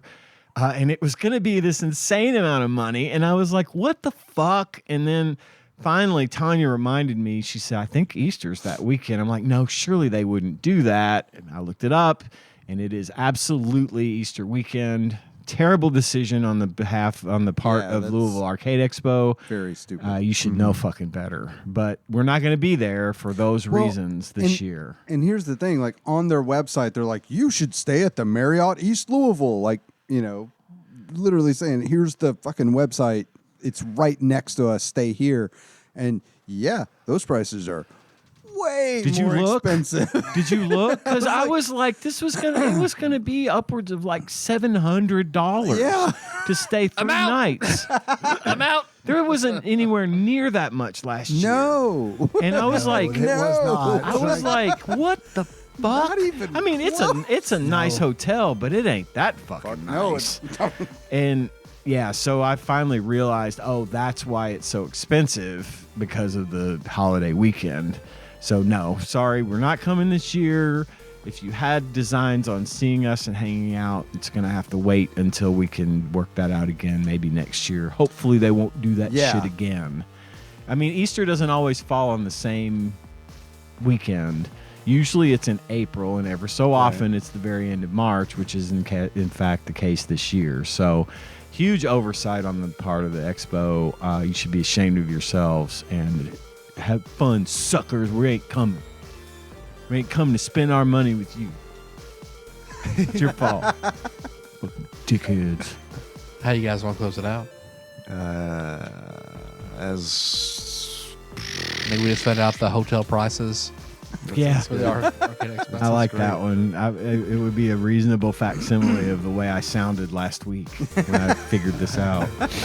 So until next time. Tropical Capricorn? What the fuck? TADPOG is hosted and produced by Tyler Holland, Dave Moore, and Ian Chandler, and is available wherever fine podcasts are hosted.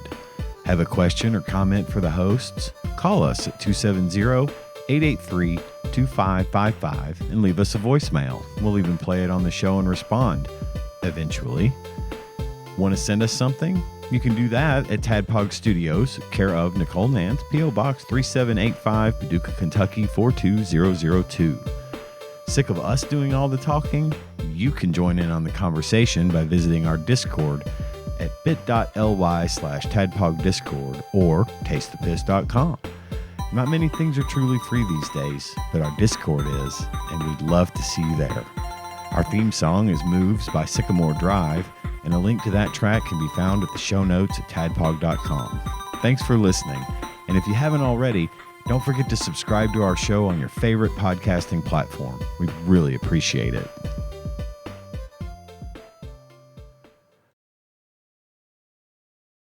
Yes. Cuban bee. It would appear. Well, don't open it up all don't the way. open it? Okay. So it's just... Sorry, I don't know what was Now going put on. them back. I Put gotta them back, and I'm going to need you to go ahead and tape it up again. You broke okay. protocol. Do you have Start tape? over. Do you have tape? I don't. I'm going to need you to go get some tape. It's fine. Well, I want it. Well, okay. Something got crushed, I think, but I don't know. It's fine. I don't want those in front of me. Someone else can open those, whether it's you or Tyler. It's fine. How about we put it at Nicole's spot? No, that's not Nicole's spot. It's